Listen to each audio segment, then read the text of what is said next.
என்ன நான் மாக ஜாமன் ஆச்சாச்சு இது சும்மா தெரியும்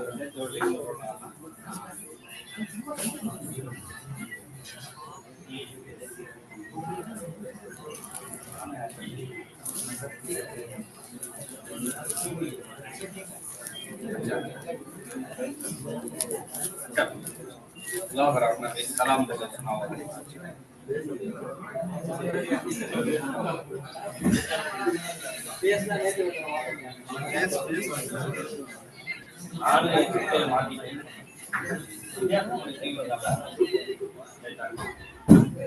ஜலீல் அது எங்க வச்சீங்க பெட்டியா இருக்கா எப்படி இருக்கு பாக்ஸா இருக்கா மேல போய் ஒரு பாக்ஸ் கொண்டு வச்சிருப்பாங்க இங்க வச்சாங்க படுத்துட்டு ரோட்லயே இருந்து வேண்டியதான் போய் அதை ஓபன் பண்ணி இன்னைக்கு வந்து பாலசுப்ரமணி அப்படின்னு ஒரு நேம் இருக்கும் அதையும் பஷீர் அஹ்மத் ஒரு நேம் இருக்கும் அதை எடுத்துக்கோங்க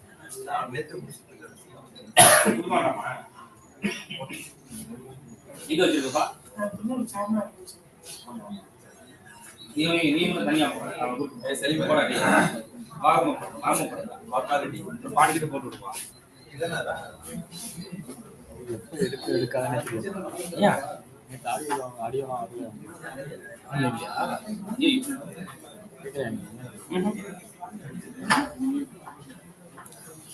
பார்க்கவே இல்லையே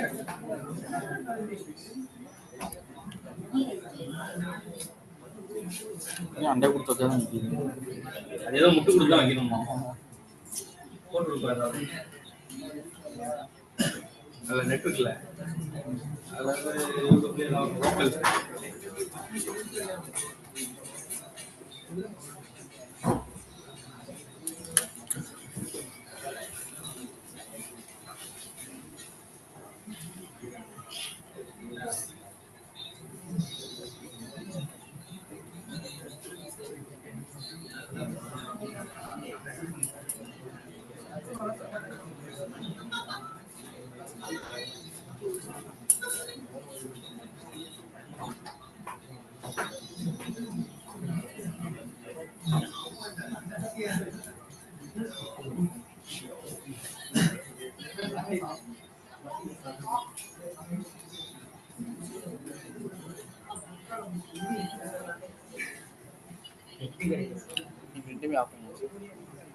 ரெண்டுமே ஆன்லைன் இருக்கா இல்லை கேட்குறேன் ஆஃப்லைனா ஆன்லைன் 3 ப்ரோக்ராம் 3 டெக்னிக்கல் செஷன் ஆக்சுவலாக 2 தான் நாளைக்கு வர வேண்டியவர் இன்னைக்கே வராரு யூனிவர்சிட்டி பாலசுப்ரமணியம் சார் அவர் வந்து ஆஃப்லைன் பண்ணிட்டு மீதி ரெண்டுமே ஆன்லைன் மொதல் 2 ஆன்லைன் லாஸ்ட் செஷன் மட்டும் ஆஃப்லைன்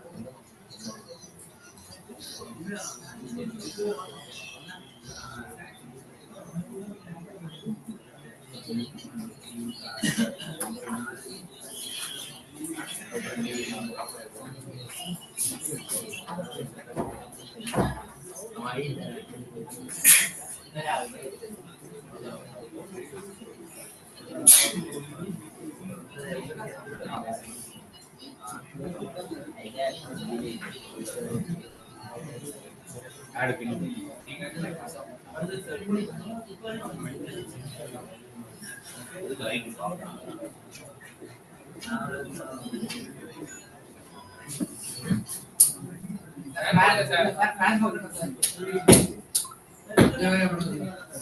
போட்டுமா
ஏடா இவ்வளவு சவுண்ட்ல இருக்கு?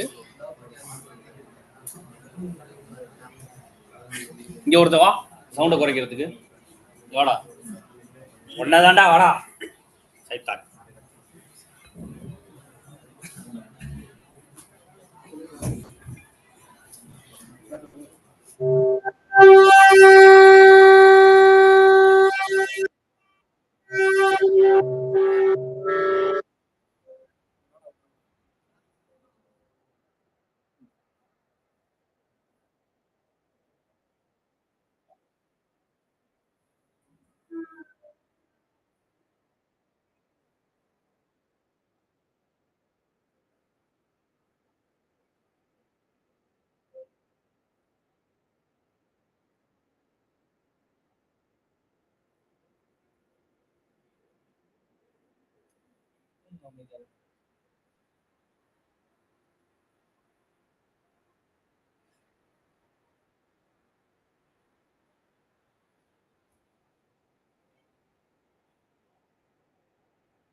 சார் உங்க மைக் ஆன் பண்ணி ஒரு தடவை பேசி உங்க mobile mobile mic on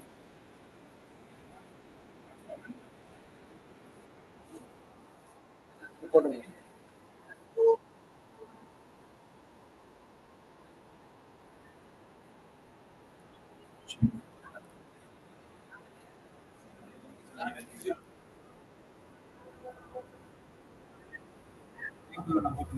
sir உள்ள போயிட்டு ஒரு மைக் ஆன் பண்ணி ஒரு தடவை பேசுங்க சார். உங்க மைக் ஆன் ஆகலாம் ஒரு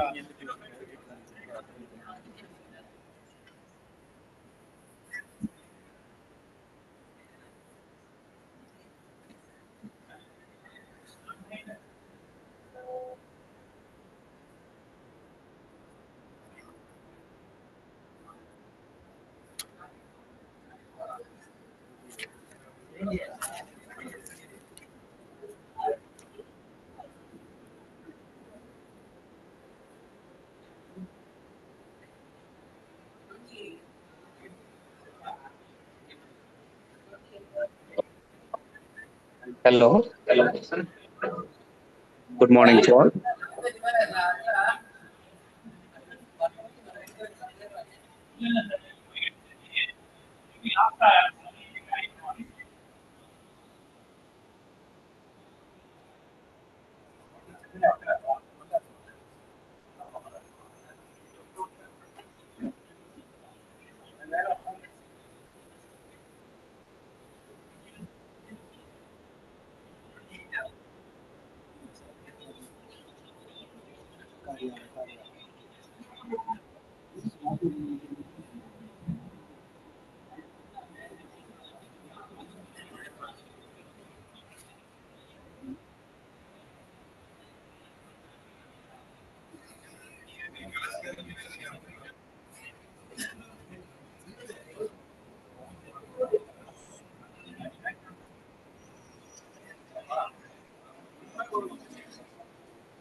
பின்னால இருக்கவங்க அப்படியே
ஆமா சார் வீட்டுல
Hey, Raja. Warm greetings to the gathering. PG and Research Department of History feels privileged Morning. on the third day of this 5-day international workshop. So let's start the day with Quran by Junail Ahmed.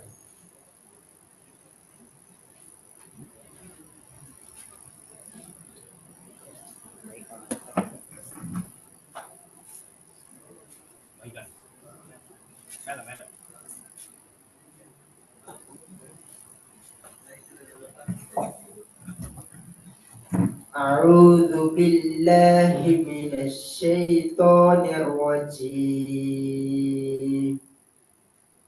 بسم الله الرحمن الرحيم قل هو الله أحد الله الصمد لم يلد ولم يولد ولم يكن له كفوا أحد صدق الله العظيم. So we'll start with the first technical session of this day, designing qualitative studies, handled by Professor Dr. Hafiz Zakaria, Professor, Department of History and Civilization, International Islamic University, Malaysia. Sat has joined with us. His area of specializations are humanities, religious studies, Islamic education system, Malaysia, Muslim countries, history of civilization, and Islamic history. Sir has acted as board members for more than 5 academic bodies. Sir holds an n-numbered academic awards, and he has successfully accomplished 6 major projects, and he has ongoing 6 minor projects with him. The PG and Research Department of History feels privileged to host such a wonderful guest with us. Over to you, sir. Bismillahirrahmanirrahim. Testing, can you hear me? Yes, Loud and sir. clear? Yes, sir, you're audible, sir. Okay. Assalamualaikum and very good morning to everyone in India. And it is noon, past noon, 12:36 here in Malaysia. First of all, I would like to thank the college, Jamal College, for inviting me to share my knowledge on research methodology. And I'm going to share screen right now. So I am requesting from the host to share screen. I have some slide presentation that I would like to share. If you could enable me, that would be, that would be very helpful for sharing screen. The host have requested.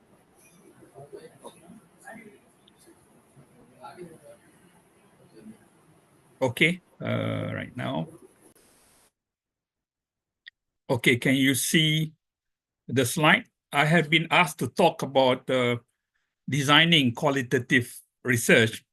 In qualitative research, definitely there are many type of research, whether it is ethnography research, and one of the research that I am most familiar with is historical research.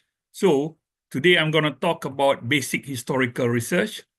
And let me see whether the presentation. And what I'm going to talk about, do you see the slide moving? Not yet, right?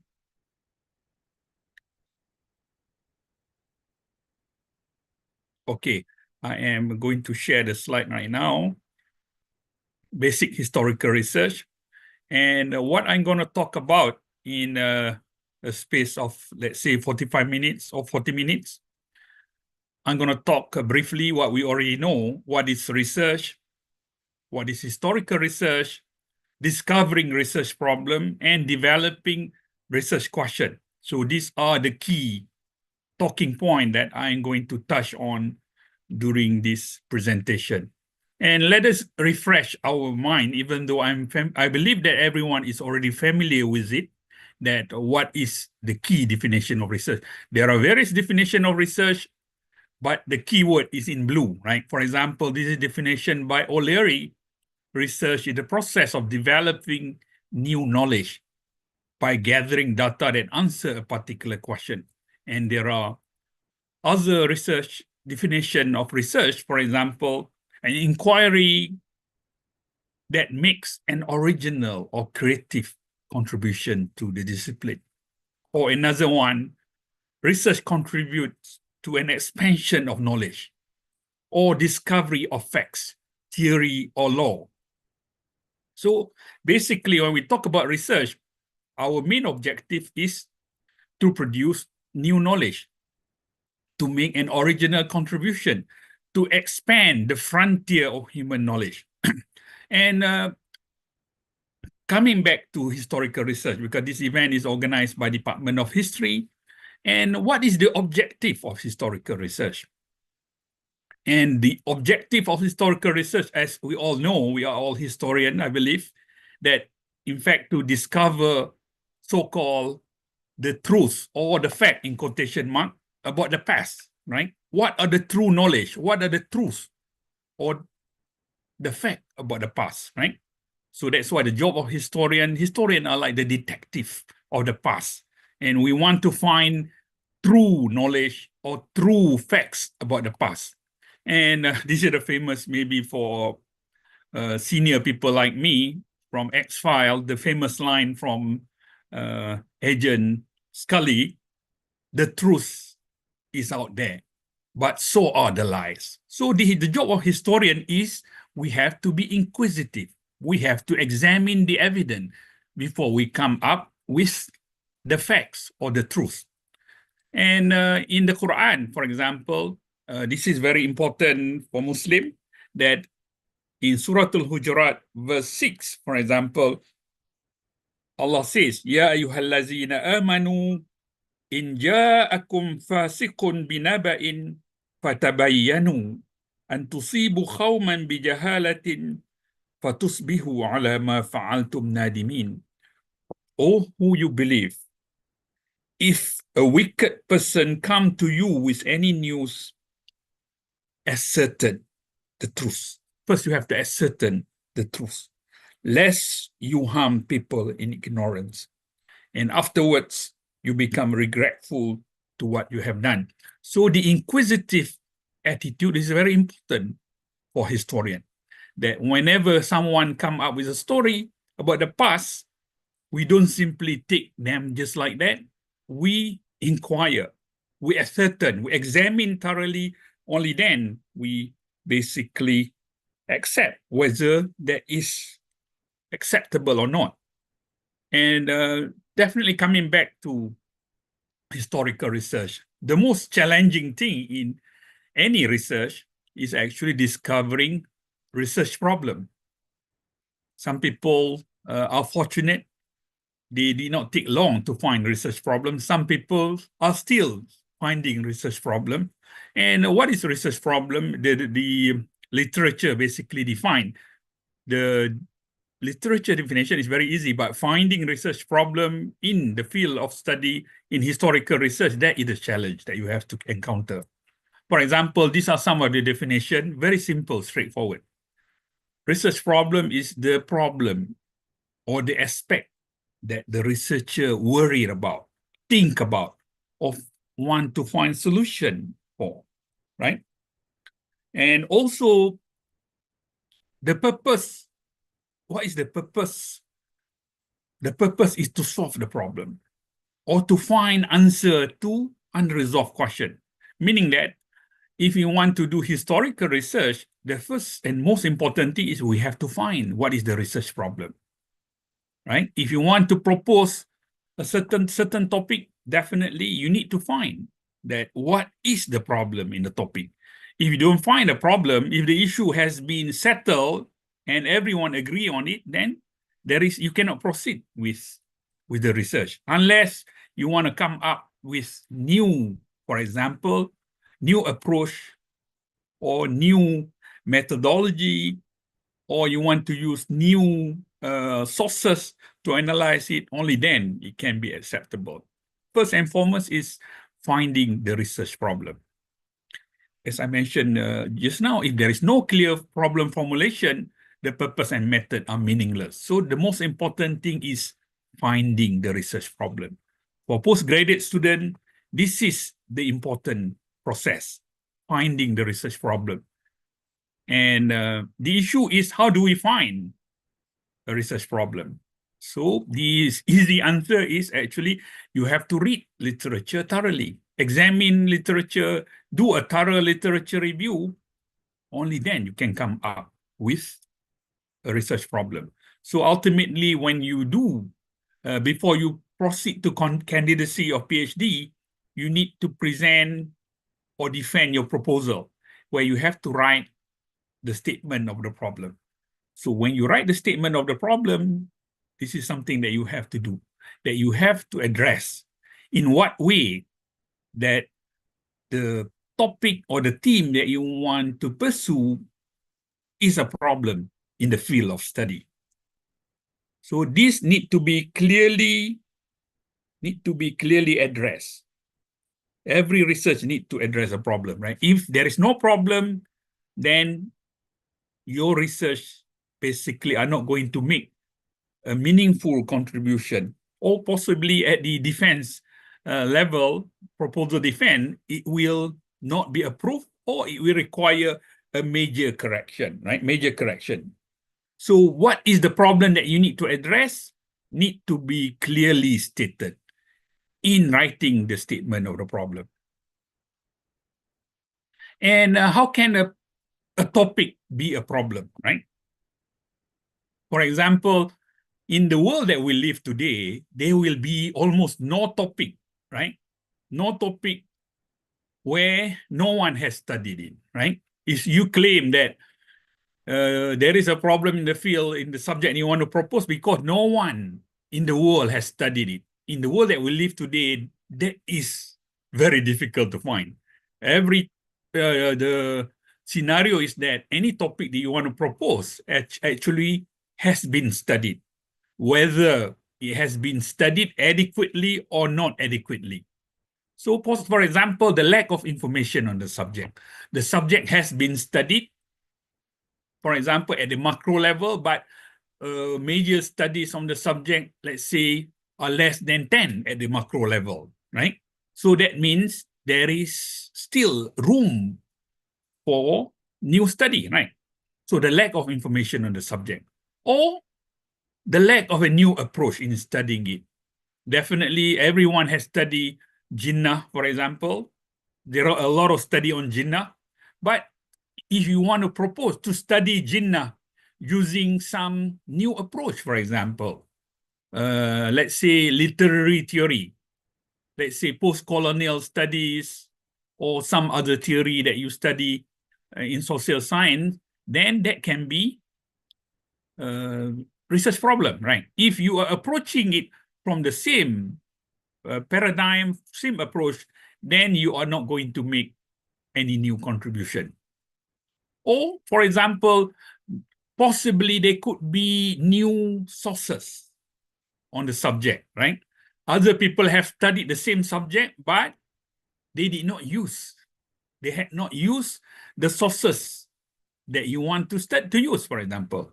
This is the case, for example, in the study of Soviet history. Previously, the archive of Soviet Union, there are a lot of files were classified, right? But after the fall of Soviet Union, a lot of files that were classified, that was not accessible, was declassified. As a result, people who want to study Soviet history, for example, can have new access to new sources that were not used before, right? So in that regard, you are using new sources meaning that you will come up with new information, adding new knowledge, right? And another way is the issue remain debated, remain contested, right? There are disagreement. So that is also another avenue for us to look at research problem. Definitely finding research problem is not easy. It's not simply you go and ask your professor, your supervisor, give me a research problem, because that is not the way how it is done. How it is done is that you have to conduct a thorough literature search, to have to study thoroughly. Only then you can come up with research problem. Because the ultimate objective is you want to come up with new knowledge. You want to advance the frontier of our knowledge, right? And I have mentioned that you need to write problem statement, and the problem need to be clearly stated. And based on my experience, and maybe your supervisor and professor's experience in Jamal College also, many people think that they know how to write problem statement, but what they write are actually not really problem statement. That is hand-on session, which is not really what I'm doing today. When I'm teaching research methodology, I normally do hand-on session where I ask postgraduate students to write problem statement. And then based on what they have prepared, the lecturer will comment what are the areas that need to be improved. For example, this I'm giving the example. In order to come up with new knowledge, you have to find controversies in the field. For example, who is the real founder or founders of Kuala Lumpur, right? The major city in Malaysia. So there are at least two views. One say that there is the Raja Abdullah, another one say that it is Sultan Puasa, another one argue that it was Yap Ahloi.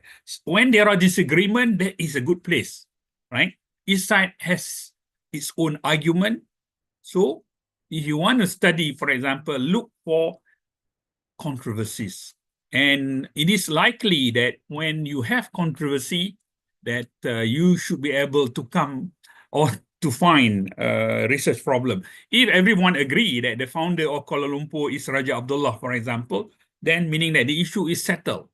And when the issue is settled, possibly it is very difficult to find or to new knowledge on the subject, right? This is a sample, for example, in the context of colonial history of Malaya. For example, there is disagreement concerning so-called the comfort women. Who are the comfort women? In literature, the term that has been used was the comfort women. Who were the comfort women? Were they sex slave or paid professional prostitute during Japanese occupation of Malaya in Singapore and many other major cities, right? So if you read literature, we come up with this, the issue has been debated, has been contested, then that is, it is likely that there is a potential for finding the research problem, right? So I will skip this because this is sample that I give for my postgraduate student. And definitely in writing research proposal, the most difficult part to do is actually introduction, right? So what do you do in introduction? So the introduction, many people think that writing introduction is easy, but your supervisor and your professor would agree that writing introduction actually one of the most difficult part of writing proposal, because the purpose of introduction is to gain, to attract, or to captivate readers' attention. And you provide a concise background information about the topic. When they become interested, you get them hooked on the topic, then you proceed to what you're going to talk about, statement of the problem. But introduction normally should not be too long. If it is too long, and definitely the reader has lost their interest in basically your topic, right? So writing introduction is very important. And what I'm going to talk about today is developing research question, right? Your research will be good or bad depending on the situation. It depends on what? It depends on research question. If we ask compelling, good research question, then you will get really good answer, right? If you ask very simple question, then your answer to the also that will be the result of the study, right? So after discovering or finding research problem, then you need to develop research question, right? So these are some of the literature, what are their definition of research question, for example? Research question, or the key question which guide your research. The pillar of your research is actually the research question. So in order to produce a good research paper, a good dissertation or thesis, you need to begin by formulating focus and analytical research question. The key word here is the research question need to be focused and need to be analytical.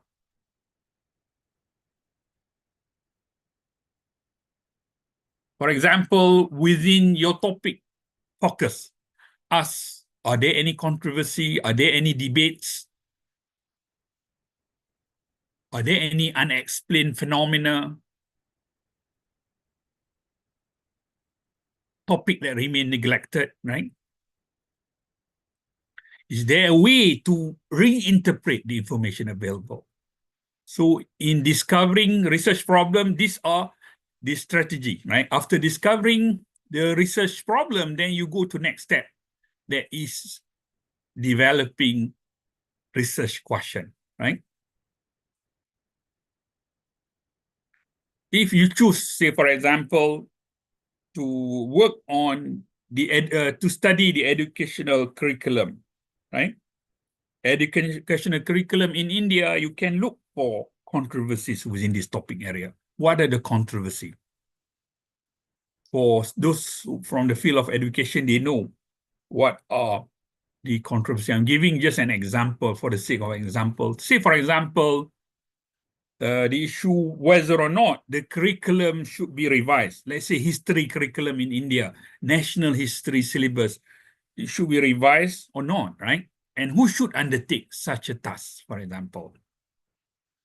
Whether or not the national curriculum or the state curriculum of history should be revised, right? And who should undertake such a task?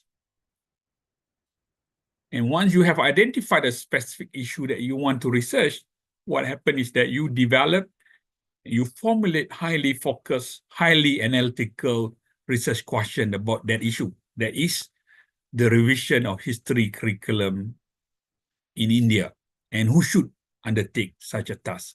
So this is the problem area that you have identified. So once you have identified it, you need to work on developing, formulating highly focused, highly analytical research question about this issue. Finding a research question, what you need to do in developing, you must find research question that represent a unique or compelling or useful angle about the topic. And definitely research question will evolve as you do more reading, right? If you do more reading and research. Initially, your research question maybe is not highly analytical yet, but that is okay as a start. And as you read deep in literature, as you deep dive, you should continue to evolve, continue to improve your research question. And research question should seek to explain rather than to say something is right or wrong or what is to be done. And I will explain in the next slide, right? Research question is analytical, meaning that to answer the question, it requires deep analysis of multiple sources, critical analysis, right? So research question is analytical. So if it is not analytical, we need to continue to improve it. Research question should be highly focused to prevent a superficial discussion of an issue. And a research question is not a yes or no, or a question of facts. Yes or no, what did Mahatma Gandhi had for breakfast, for example, or a question of fact. So when did India achieve independence, for example?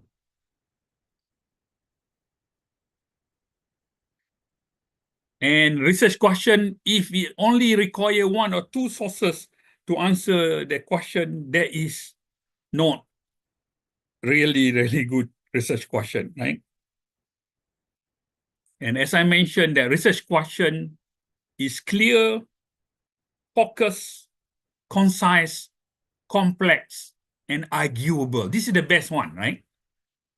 Around which you center your research. Ultimately, when people ask you what is the thesis of your research paper, if you have good research question, then you should be able to answer it. If you don't have good research question, then you say that my research paper talk about Jinnah. Jinnah is a nice man, Jinnah is this, right? But again, what is the central argument, right? So that's why we have to spend a lot of time on research question. And well-developed research question help writer to avoid the all about paper, informational paper that doesn't have an argument, right? And work towards supporting a specific and arguable thesis. So definitely, if people ask you, does every research must have an argument, right? If it does not have an argument, I think that we need to continue to work on that, right? And of course, in history, it is narrative, but narrative also is based on our thesis, for example, right? So I'm giving more example here from slavery. You start with an interesting general topic, for example, slavery in the American South, and do some preliminary research on the general topic in periodical and journal to see what has already been done to help you narrow the focus. And also look at what question does the previous research raise, for example, right? Look at how they formulate the research question. What has been asked? What has not been asked? And start asking yourself open-ended question. How and why question about the general topic. For example, how did the slave trade evolve in the 1850s in the American South? Or why were slave narrative effective tools in working toward the abolishment of slavery? These are the examples from literature concerning how you develop research questions. They are quite analytical, right? The answer to this question require further research, right? There are questions that is simple. What question, for example? Who question? They are quite simple. The how and why generally require deeper analysis, right?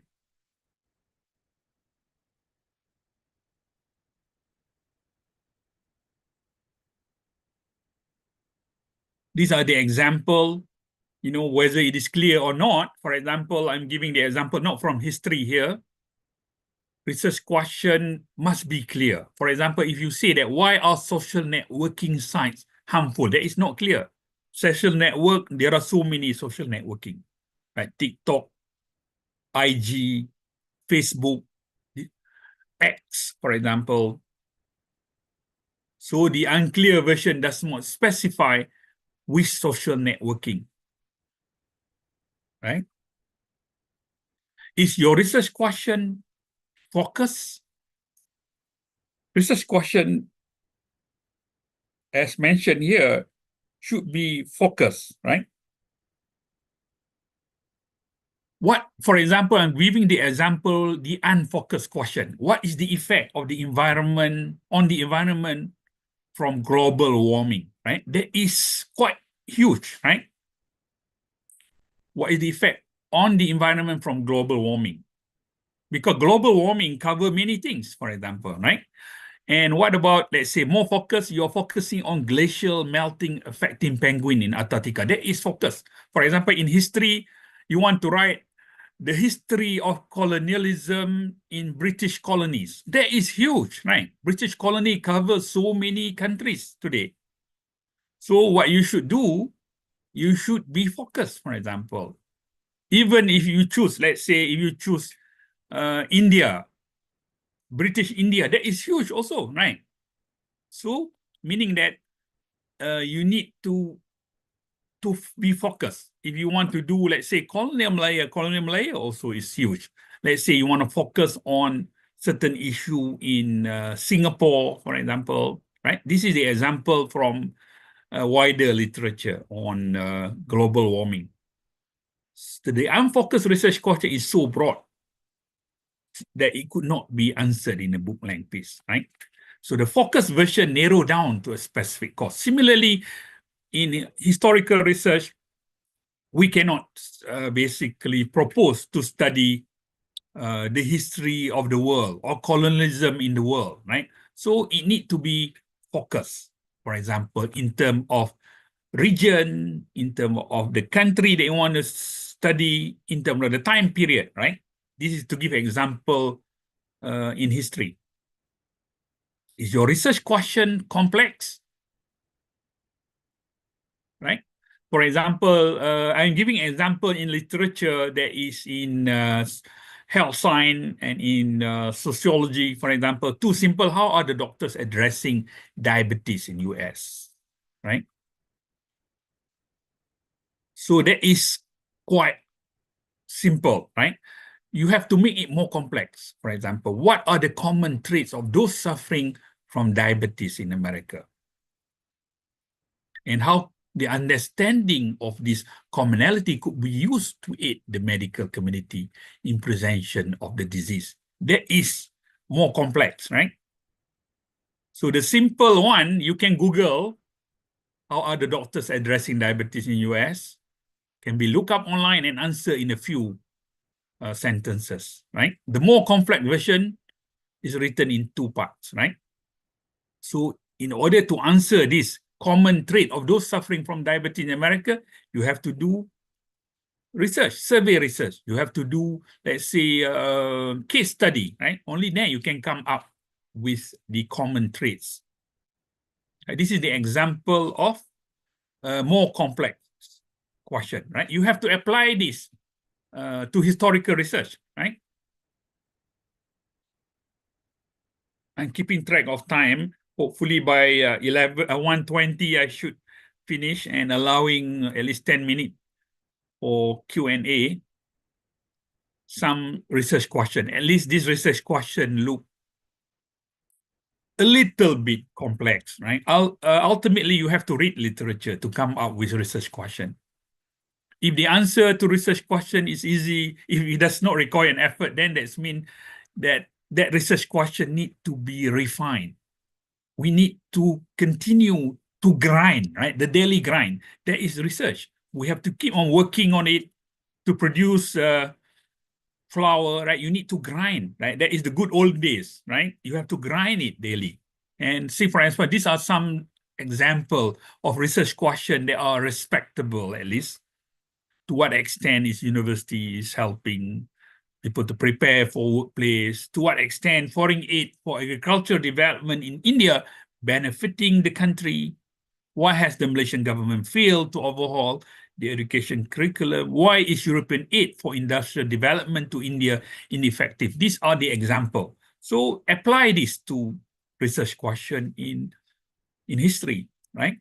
That to come up with research question, you need to read widely, read literature, read journal, read, say, for example, PhD thesis and dissertation published or remain unpublished, whether it is submitted in India, and also the database is available. ProQuest, for example, dissertation submitted to university in North America, Canada, and US is accessible. If your university subscribe, then you have access to this database, right? So advice on research question should not be too broad. For example, this is the mistake made by some undergrad. Why the Roman Empire collapsed, for example, very broad, right? Or too narrow, who was the first person to sign the Declaration of Independence, right? Or too unimportant, why was ping pong table green, right? So definitely, we have to spend a lot of time in formulating research question. As I mentioned that our research will only be good if we ask good analytical and compelling research question. Because when you ask the question, that will influence you, to what document to look for. Because you go to archive, definitely there are thousands or hundreds of thousands of documents. Probably you will not be able to see and examine all, right? Ultimately, research question will influence the direction of your research.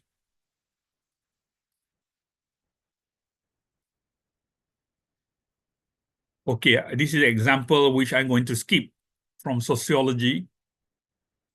And as I mentioned, research question, yeah, that is the explanation of the previous example. The first one is too narrow.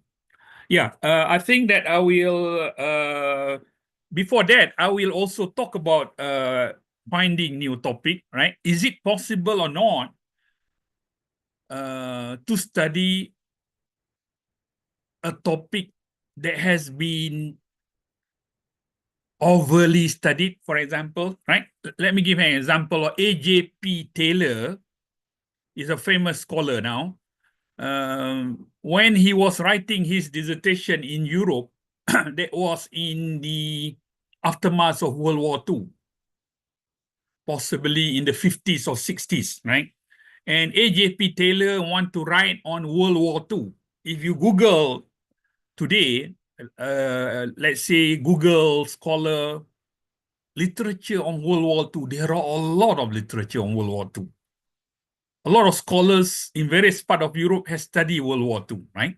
So meaning that when A.J.P. Taylor want to pursue his study, PhD, he want to write on World War II. At that point of time, in the 50s and 60s, there were already a lot on World War II. But the question here, the fact that this topic has been overly studied, right? There is,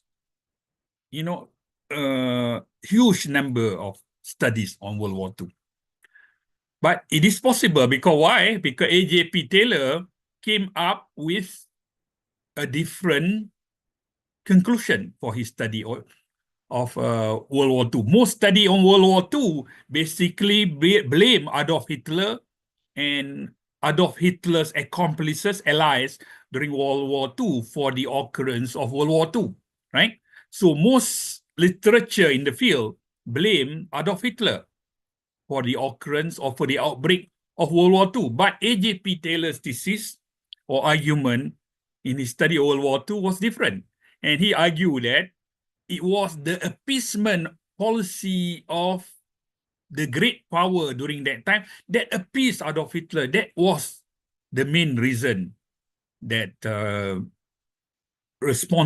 significant or partly responsible for the occurrence of World War II. Meaning that if the topic has been overly studied, it is still possible to study it, provided that your framework of analysis is different. You're not looking at, let's say, Nazi Germany as the main actor, but you are also looking at other contributing factors. And the argument of A.J.P. Taylor is the appeasement policy of the great power at that time. Why they should have been able to crush Adolf Hitler before the Nazi Germany was fully remilitarized, but they did not do that. As a result, Adolf Hitler did not take the warning of the great power seriously. So that was the argument of A.J.P. Taylor. So when he published it, so even though during that time, by the 50s or 60s, there were already a lot of work on World War II, but his conclusion was different, right? His framework of analysis was different.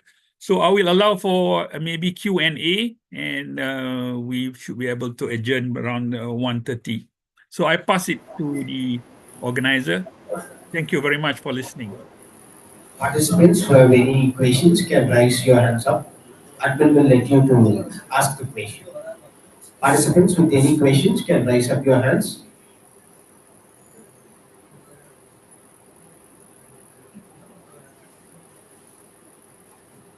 Or if there is any in chat box also, I will I will read if there is question in chat box.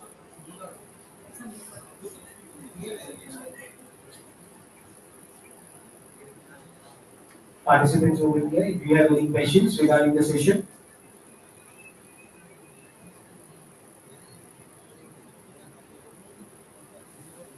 It seems the session was so crystal clear that no one has doubts. Professor. You could see many greetings from the comment box stating your lectures.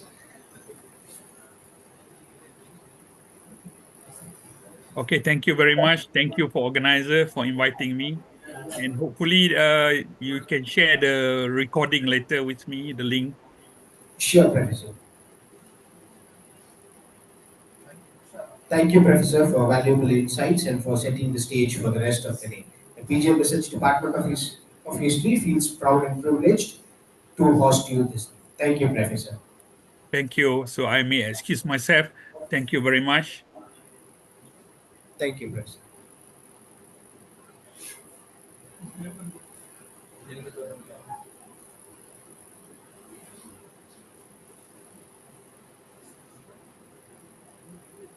So I will leave now. Yes, Professor. Okay.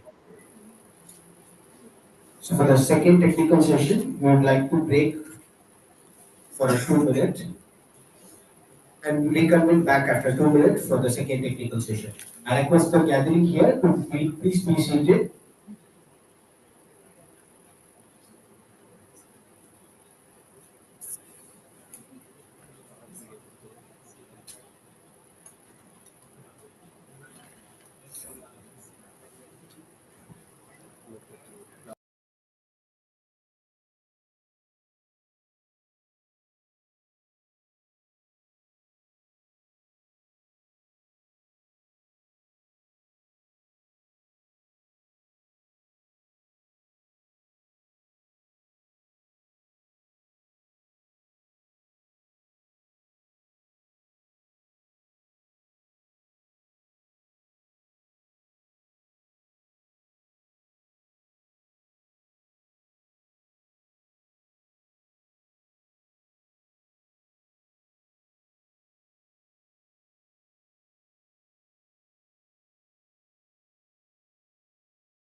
Participants, kindly stay with us.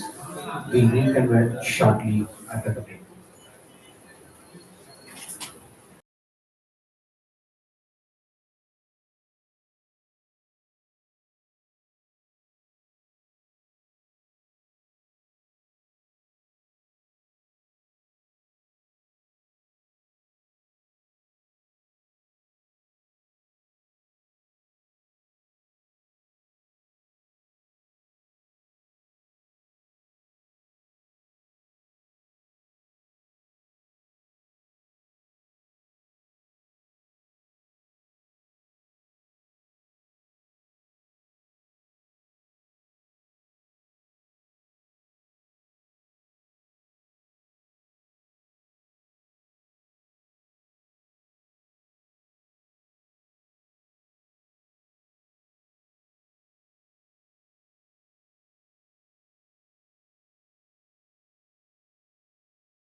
حسبي ربي جل الله ما في قلبي خير الله نور محمد صلى الله لا إله إلا الله الأول والآخر هو الظاهر والباطن هو جل جلاله سبحانه لا إله إلا هو അഴകിലും അഴകായി വാഴുന്ന അഹദവനിൽ പ്രിയരാകുന്ന അതിശയനോട് പൊഴിക്കുന്ന അംബിയ രാജ റസൂലുള്ളാഹ് ഹസ്ബി റബ്ബി ജല്ലല്ലാഹ് മാ ഫീ ഖൽബി ഖൈറുല്ലാഹ് നൂർ മുഹമ്മദ് സല്ലല്ലാഹ് ലാ ഇലാഹ ഇല്ലല്ലാഹ് അമ്പവനരികിൽ ചെന്നബി അർശും കുർശും കണ്ട് നബി അധിക മനോഹര ത്വാഹ നബി അജ്മിലും അജ്മൻ മുക്തി നബി حسبي ربي جل الله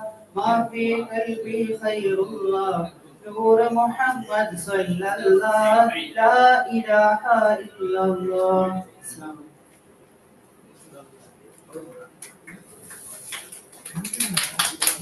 Thank you for your wonderful performance.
نفس مش حابب.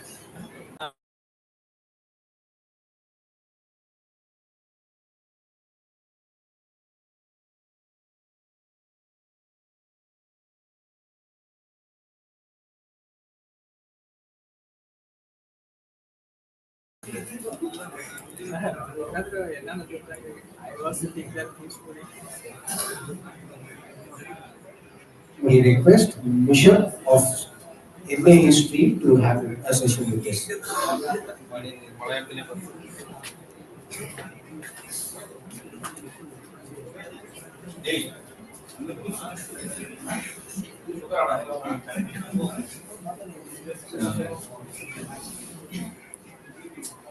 അതനിടം അതിശയ ഖുഷി കണ്ടും അജബുടെ വചനം ഈശവിണ്ടും ഇശവിണ്ട് കുതൂകുലം കൊണ്ട് മുതിർന്നിട ബദറിലെ കഥയിതു മുത്താറ്റിൽ മൊഴിപ്പെട്ട തുതികളെ ഗുരുവിന്റെ പേശനിലേ അതനിടം അതിശയ ഖുഷി കണ്ടും അജബുടെ വചനം ഈശവിണ്ടും ഇശവിണ്ട് കുതൂകുലം കൊണ്ട് മുതിർന്നിട ബദറിലെ കഥയിതു മുത്താറ്റിൽ മൊഴിപ്പെട്ട തുതികളെ ഗുലവിട പിരിശമിലേ ഉരവിട തരമേ ഉശത്തിട ഹരമേ ഉശത്തിക്കും മകതികമേ അഹതി ഉദവിയ പദത്തിട്ടു മുതി തുടർന്നു കൂട്ടം കുട്ടികളെ ബദവത്തലവാദിയ തിങ്കളെ പലർമക്കളികളെതുമരികെ ബദവത്തലവാദിയ തിങ്കളെ പലർമക്കളികളെതുമരികെ അരികത്തിലൊരു പൂപ്പ കഴയികളിലു പെണ്ണി അരികത്തിലൊരു പൂപ്പ കഴയികളിലു പെണ്ണി അതുകൊണ്ട് മതവികൾ തടിമതി പരുത്തടി അടിപിടി അതുകൊണ്ട് പദശുദ്ധി അതിശയം അതിശയം കൊണ്ട് ഷണ്ട സബകും തേടലായി അതിശയം കൊണ്ട് ഷണ്ട സബകും തേടലായി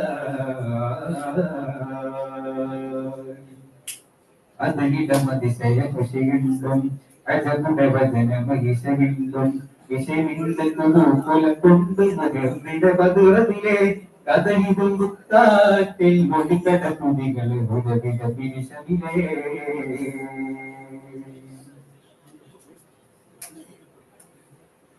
കഥയപ്പടി തേടി സഹാബുമേ കുഴലുന്നവള പരയിൽ രജമേ കഥയപ്പടി തേടി സഹാബുമേ കുഴലുന്നവള പരയിൽ രജമേ രജമിനെ അവധികൾ മൊഴിന്തത പലവട്ടോ രജമിനെ അവധികൾ മൊഴിന്തത പലവട്ടോ ഇതത്തെല്ലാം വടിക്കഥ വന്നവിട്ട് പലവട്ടും രജവിട്ടും മൂടിപ്പേടി തടിക്കൊടെ പലവട്ടും മഹീടത്തെ മഹീടത്തെ വെള്ളി നാളെ കേകും നീതിയായി മഹീടത്തെ വെള്ളി നാളെ കേകും നീതിയായി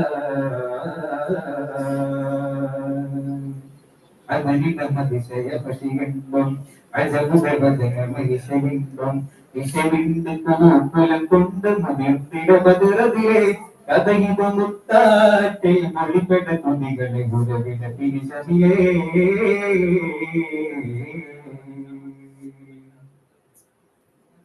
നീതിയായുമയേ ഗുണേ എന്നെ വെള്ളി നിർഹമതെപ്പടി ഉടനോടി മംഗയലിംഗയത്തിവം സംഗമ കുറച്ചപ്പടി സംഗമ കുറച്ചപ്പടി നീതിയായുമയേ ഗുണേ എന്നെ വെള്ളി നിർഹമതെപ്പടി ഉടനോടി മംഗയലിംഗയത്തിവം സംഗമ കുറച്ചപ്പടി സംഗമ കുറച്ചപ്പടി ഒത്തിയിടും മുത്തരിലെന്നം വേദിയിടും മറ്റൊരു വണ്ണം ഒത്തിയിടും മുത്തരിലെന്നം വേദിയിടും മറ്റൊരു വണ്ണം എന്നിട്ടും തീർപ്പിന് ഞാനടിയക്കാടാറുണ്ടെണ്ണം അശകേറി ചെയ്തൊരു ആഘാതം എങ്ങനെ നീങ്ങും അശകേറി ചെയ്തൊരു ആഘാതം എങ്ങനെ നീങ്ങും മക്കത കൊല്ലും ഹത്തമേ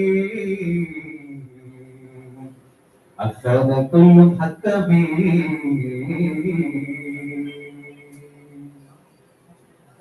കഥയുമായ ദുരന്ത സഹാബികൾ നിധിമതി കരികണലേ കതിതരസുറായി നടക്കൊണ്ടതായി അതിശയ ഖുഷിയുണ്ടും അജബുടെ വചനം ഈശവിണ്ടും இசை விட்டு புது புலம் கொண்டு முதிர்ந்திட மதுரவிலே கதகிடும் முத்தாற்றில் மொழிபட துணிகளை உதவிட திரிசதிலே உதவிட தரமே உசப்பிட ஹரமே உசப்பிக்கும் மகந்திகமே அகதி உதவிகள் பதஞ்சிக்கும் நுடிக்கு துறக்கும் முட்டங்குட்டி நடந்ததுமே அதனிட மதிசய முசிகின்றோம் அஜகுத பஜன மகிழ்ச்சிகின்றோம் இசைவிட்டு புது புலம் கொண்டு முதிர்ந்திட மதுரவிலே கதகிடும் முத்தாற்றில் மொழிபட துணிகளை உதவிட திரிசதிலே.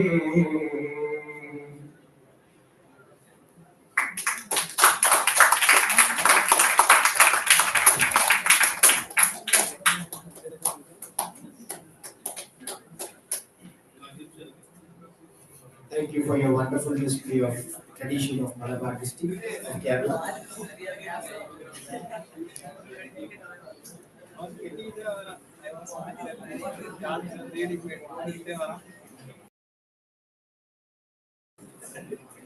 The guest of the next technical session is about to join us.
The next technical session 2 is analysis qualitative data handled by Dr. Kabir Kalam.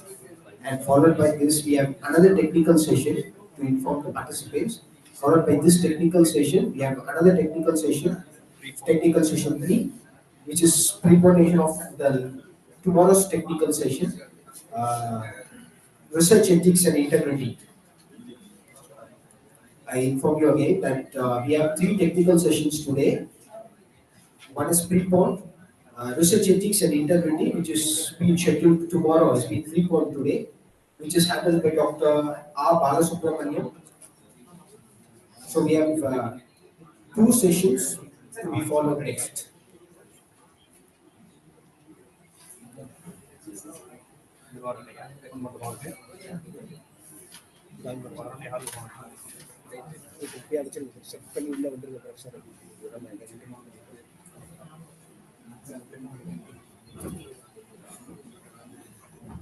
ஆன்லைன்ல தான் இருக்கு.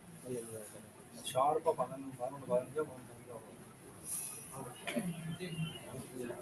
15 Banaras Hindu university.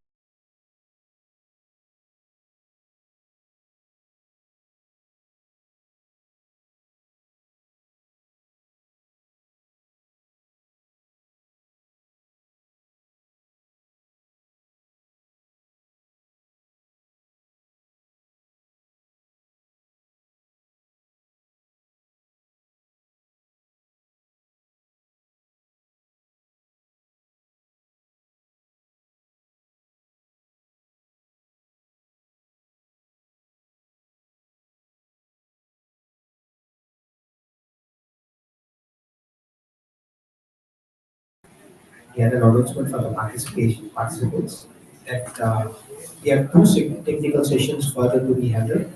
Analytical qualitative data as well as research ethics and integrity. Analyzing qualitative data will be handled by Dr. Abir Kalam, and the other one, research ethics and integrity, Dr. R. Balasubramanian will handle it. So we are preponing the tomorrow's session today itself. So this is a kind intimation to the participants. Kindly follow with us.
Hello.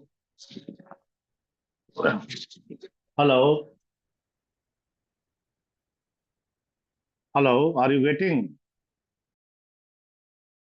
Yes, Professor, we can get Hello. you. Hello, sir. Hello, sir. How are you? Assalamu alaikum. Fine, sir. Fine, sir. So can we start the session?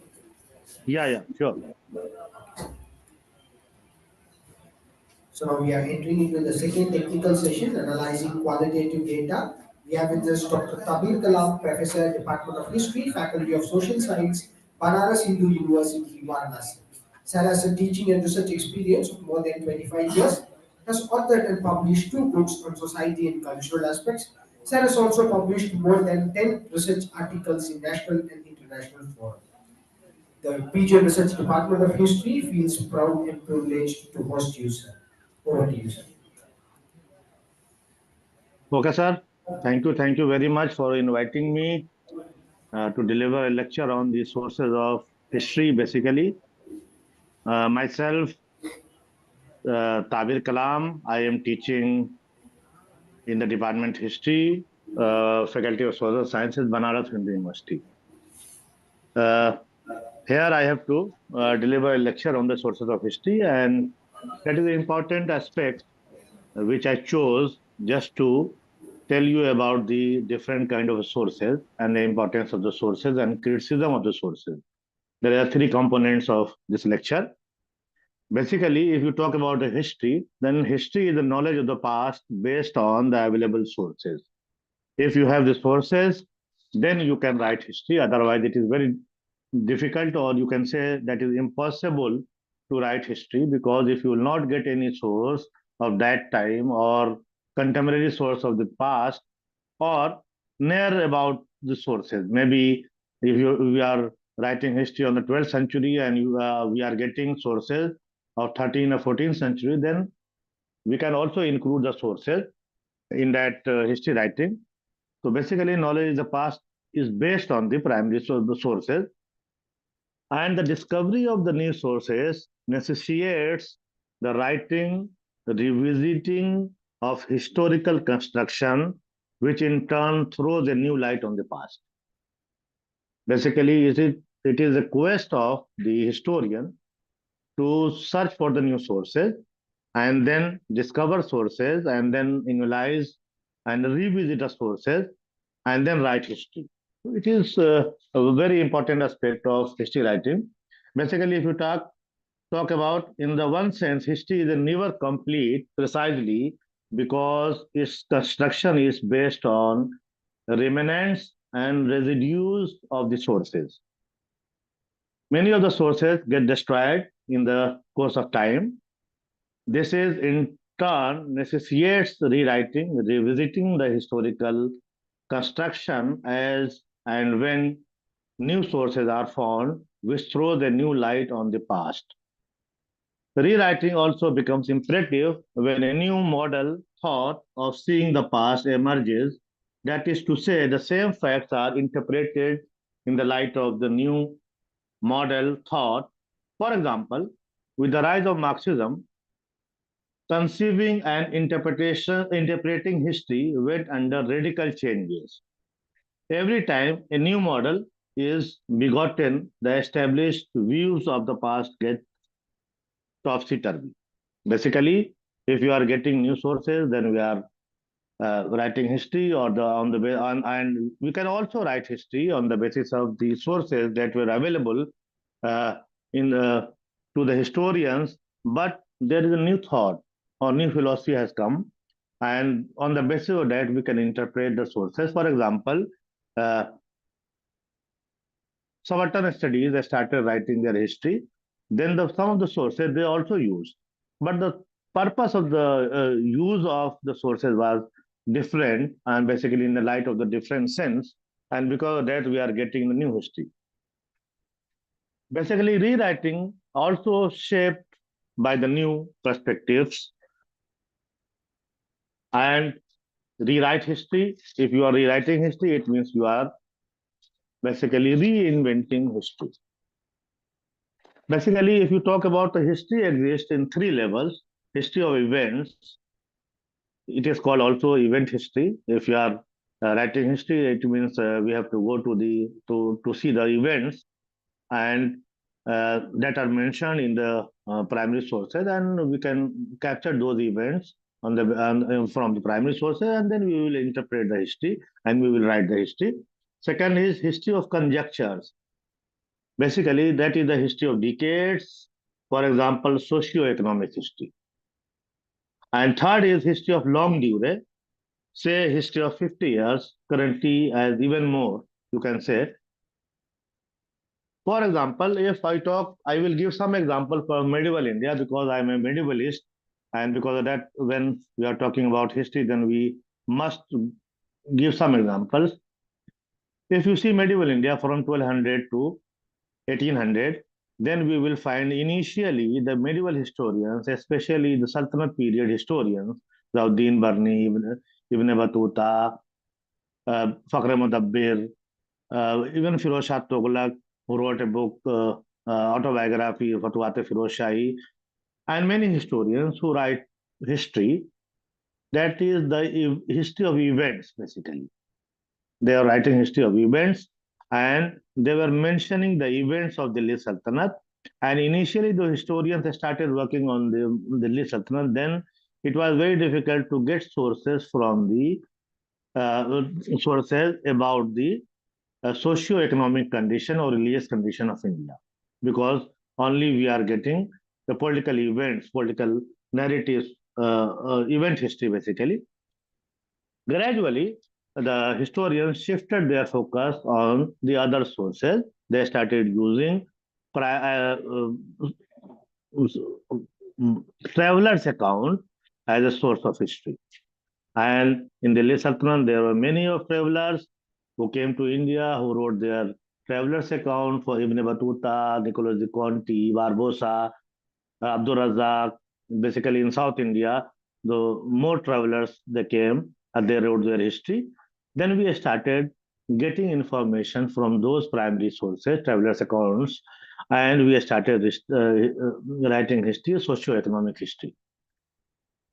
For some time, historians also started using Sufi and Bhakti literature.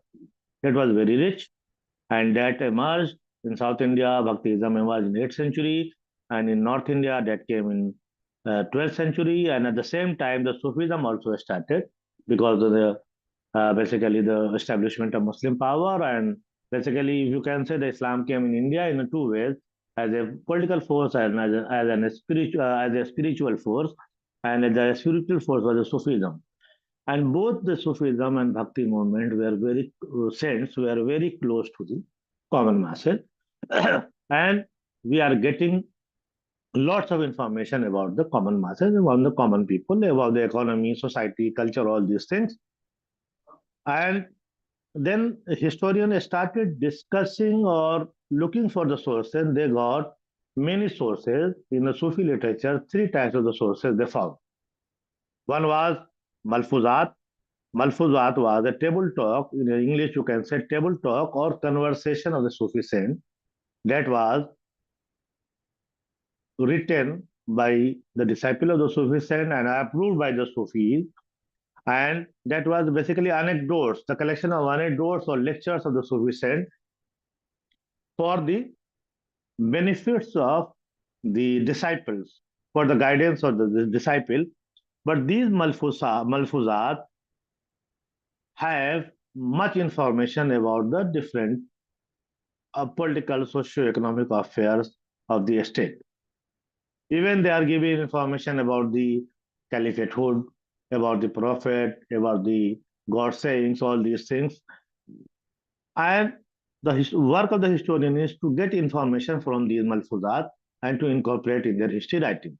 The second genre of sources were the maktubat, that was a collection of the letters basically, that was collected by the disciples of the Sufi saint, and that was compiled, and that is the letters of the king to the Sufi saint to the king, or the letter of the Sufi to the disciple, or vice versa. All these letters you will get it.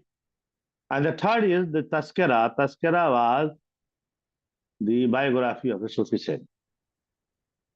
So three types of the sources we got from Sufism, and the all the duhas and poetry of the Bhakti saints that was also collected for the history writing, and they were giving the information about the socio-cultural history, and that is very rich. And then we started writing history,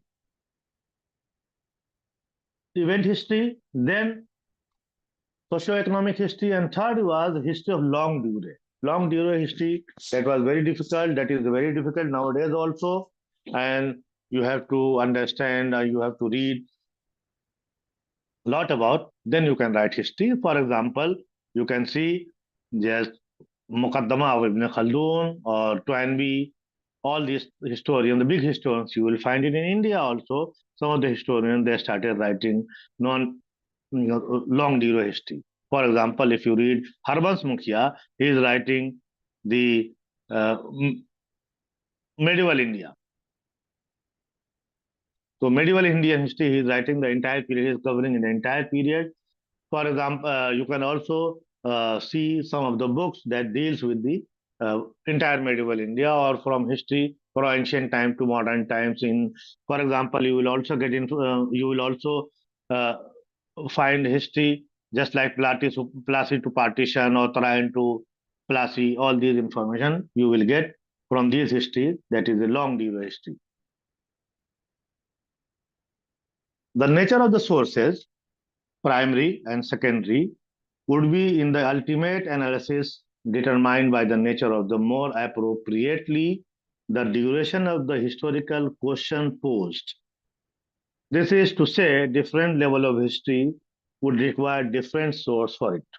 Basically, you have to go for the different sources, and if you want to write history, if you are write long durée history, then you have to look for the different kind of sources because you are covering the different, and you have to understand the language also. That is also very difficult because if you are using, I am writing the history of India. Basically, if you medieval India, for example, medieval India means I will cover the entire medieval India. Entire medieval India, if you talk about, then I have to cover from Central Asia to modern Pakistan to Bangladesh. Entire South India we have to cover. And if you will start writing, then you have to understand the language also. Otherwise, I have to go to the translations or the secondary source, secondary literature, and then I can write history. So that is also very important that you are doing a long durée history. It means you have to understand, you have to take out the different layers of the sources.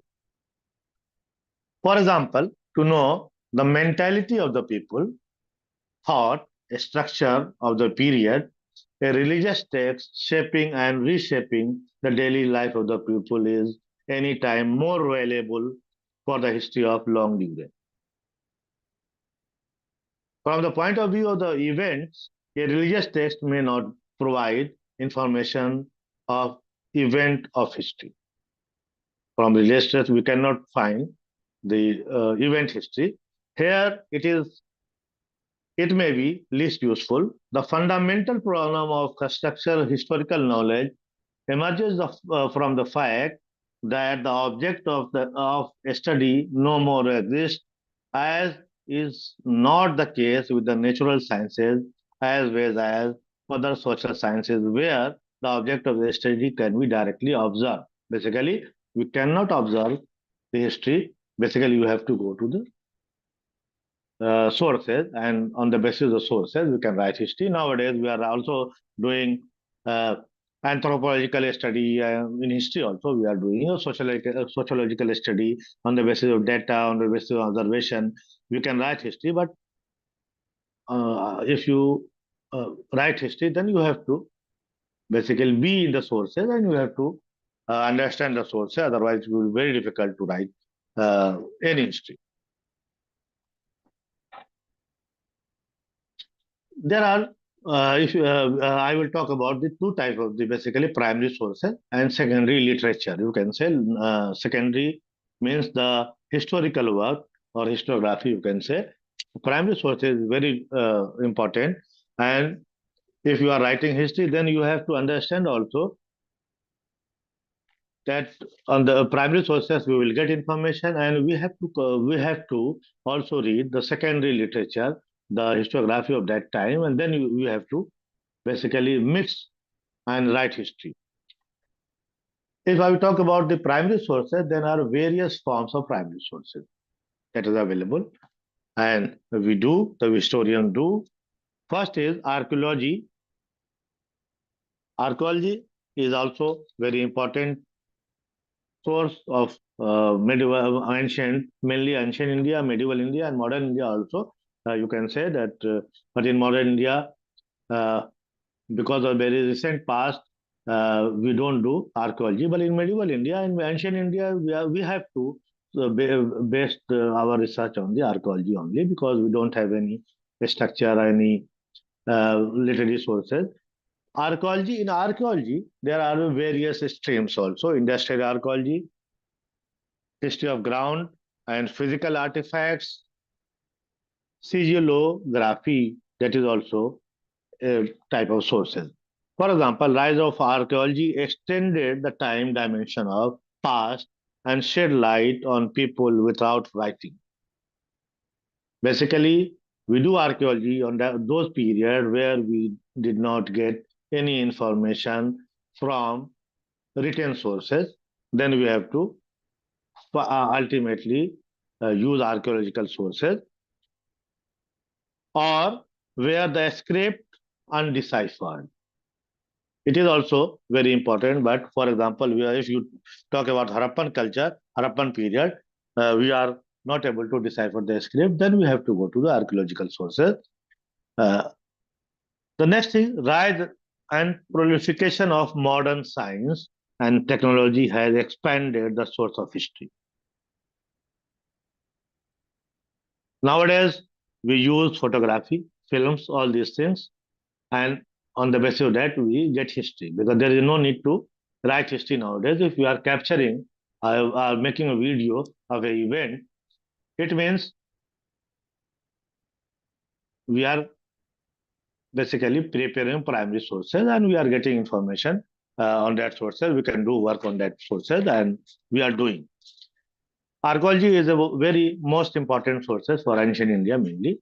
The second type of the sources, I will talk about the various forms of archaeological sources.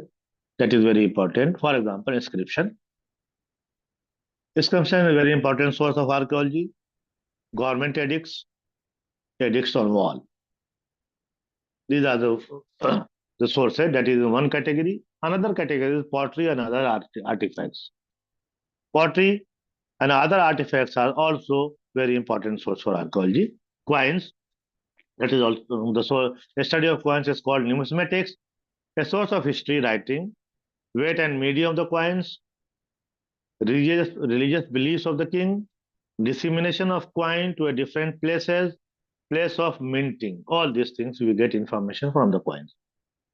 For example, if you talk about medieval India, Second Battle of Tarayan, then we have the information that in the Second Battle of Tarayan, Prithviraj Chauhan was killed, basically blinded, and he was made prisoner.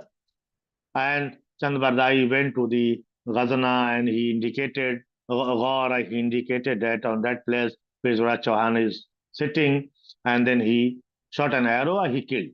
That is the story. That is on the basis of the novel that was written after 200 years of Battle of Tarayan. But we are getting one coin. We got one coin that is mentioning at one side Kalma and name of the king Shri Muhammad bin Sam, and on the other side in that coin, that is the picture of Lakshmi is there. It means the coins is showing that no, either Prithviraj Chauhan allowed, Muhammad Ghauri allowed Prithviraj Chauhan or his family to rule, and they were a vassal king of the Muhammad Ghori. And because that they are issuing the coin at one side, La ilaha illallah, and at the second side, basically the picture of the Lakshmi. Coins also give the weight. On the basis of weight, you can say that no, the state was very prosperous or not. The religious beliefs of the king. In every coin of medieval India, you will get kalma, you will get anything that is related to the religion also. In ancient India, you will get different information. The minting of the coin, the place are mentioned in the coins. It means at that place there was a mint. It means that place was very important because mint was in a very important places only, not in the small places. The next category is remnants of town settlements, furniture, costumes, household style, household utensils, surviving buildings, etc. For example, Taj Mahal, Qutub Minar, all these things in South India, there's a lot of structure which shed light on the lifestyle and living condition of the people. The next category is sigillography, that is a study of a stamp, is of equal importance for historical historians, especially for political history. The third category is the documents, government sources. Documents in the document there are many types of documents, government sources, local records, international records, other records. If you talk about the government sources, then in government sources, government edicts, that is very important. For example, Ashokan edict, laws, characters, charters, records of exchequers, chancery and other government departments, records of parliament, estates, council, and cabinet records, etc., etc. You can say the many other records also the related to government. And the local records, that is another category. Manorial records, local legal cases and reports, parish register, police reports, local government and electoral records, etc. These are the local records. You can add many and more records. I am not giving the name. International records, treaties, protocols, charters, ambassadors reprint, diplomatic dispatches, all these things are the international records. Other records are also available because there are a lot of records are available as a source. Records of papacy and other religious bodies, record of the universities, societies, political parties, trade union. Example, Akbarnama is also example of record of the Akbar reign, parliament papers, etc. So these are the sources that fall in the category of the documents. Now I will talk about the survey record. Survey records are also very important, and we get information from the survey records. Survey records are very useful, like reports of royal commissions and parliamentary committees. Survey records of the royal commissions and the parliamentary committees of inquiry, tax, inspections, doomsday book, etc. These are the records. Private and individual survey.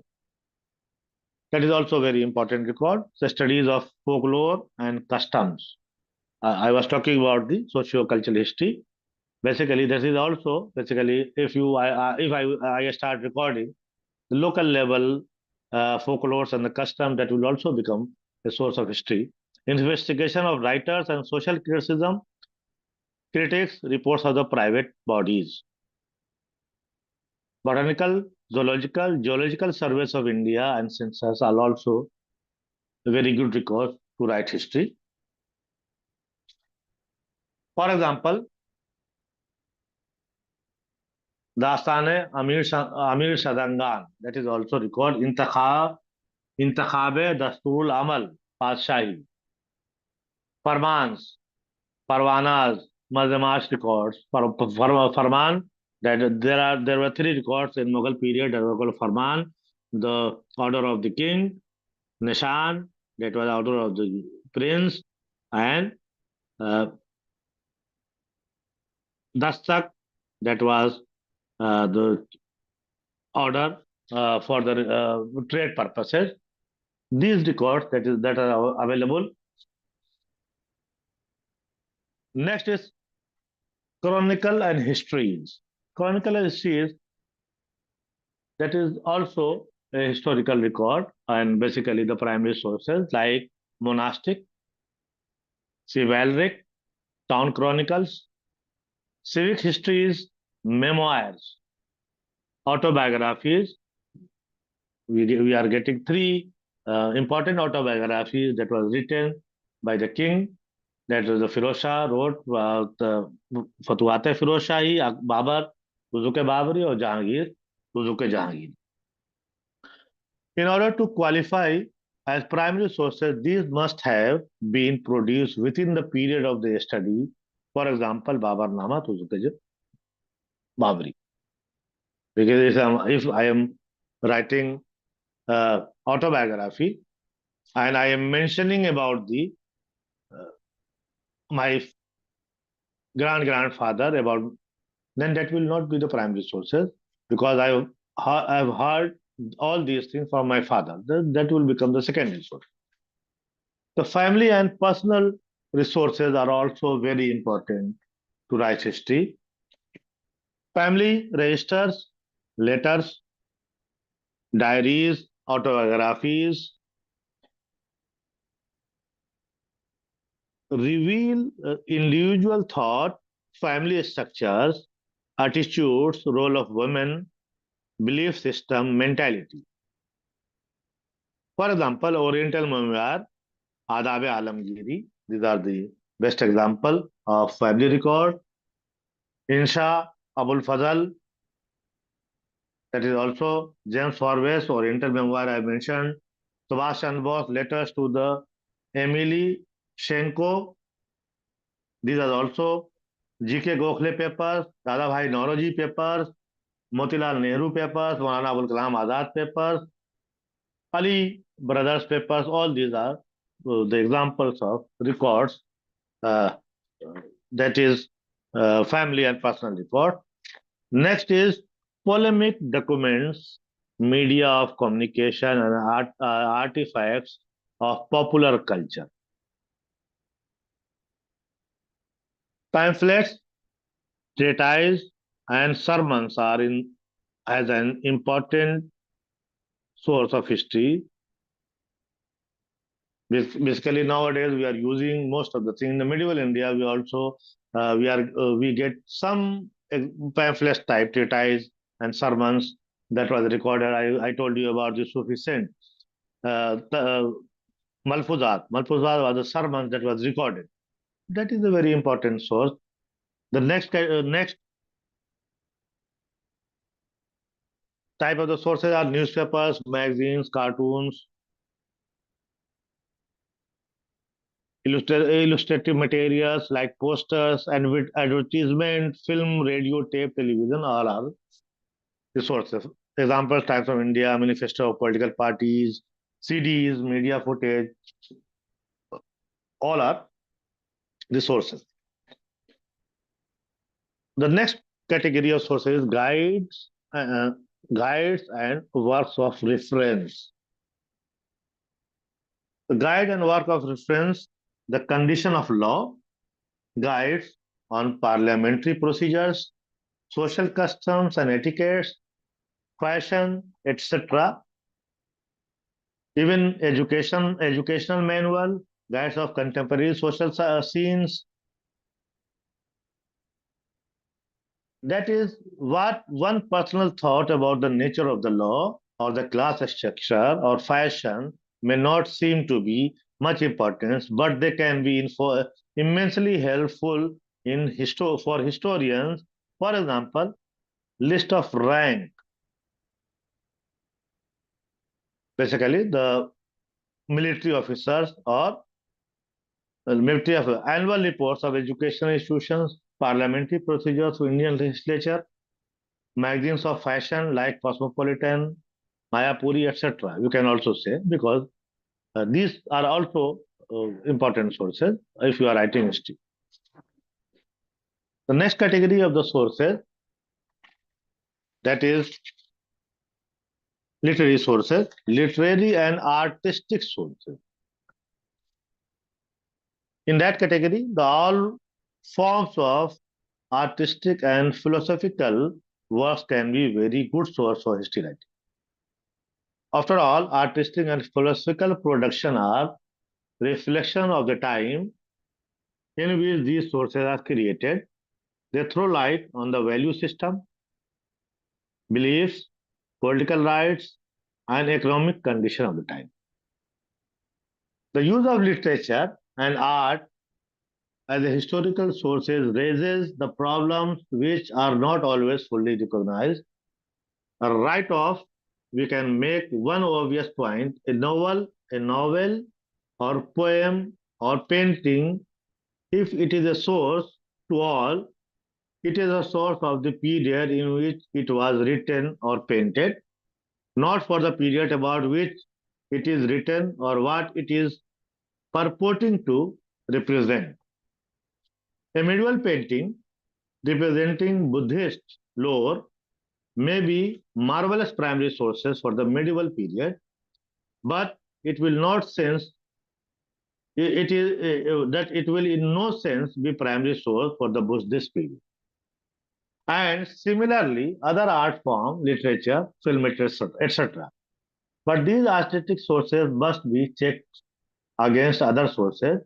Using artistic creation as a source of history required that historians should check when was it written and how does that date relate to the period being written about.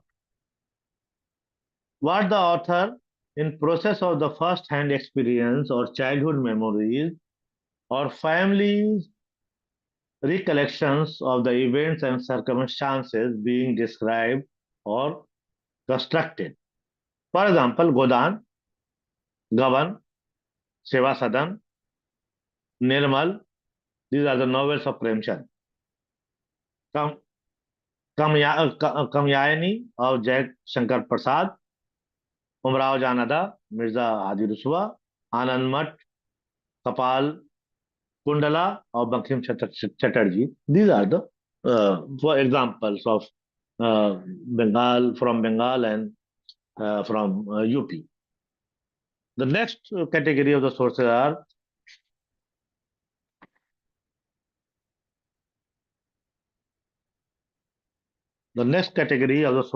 sources that are techniques as much as sources.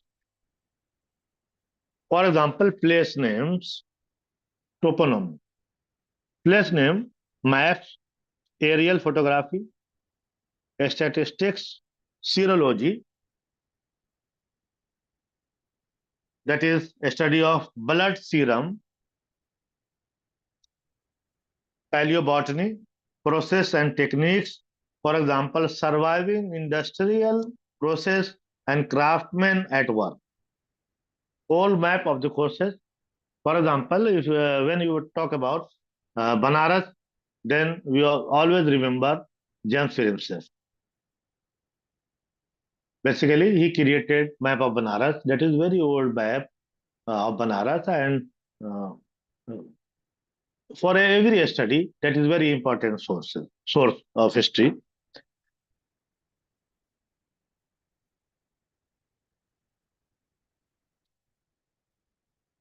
Place names can help to reveal about the movement of human population all over the globe. Puram, for example, Puram, Bad, Ganj, Dalhousie. Hello? Hello? Hello?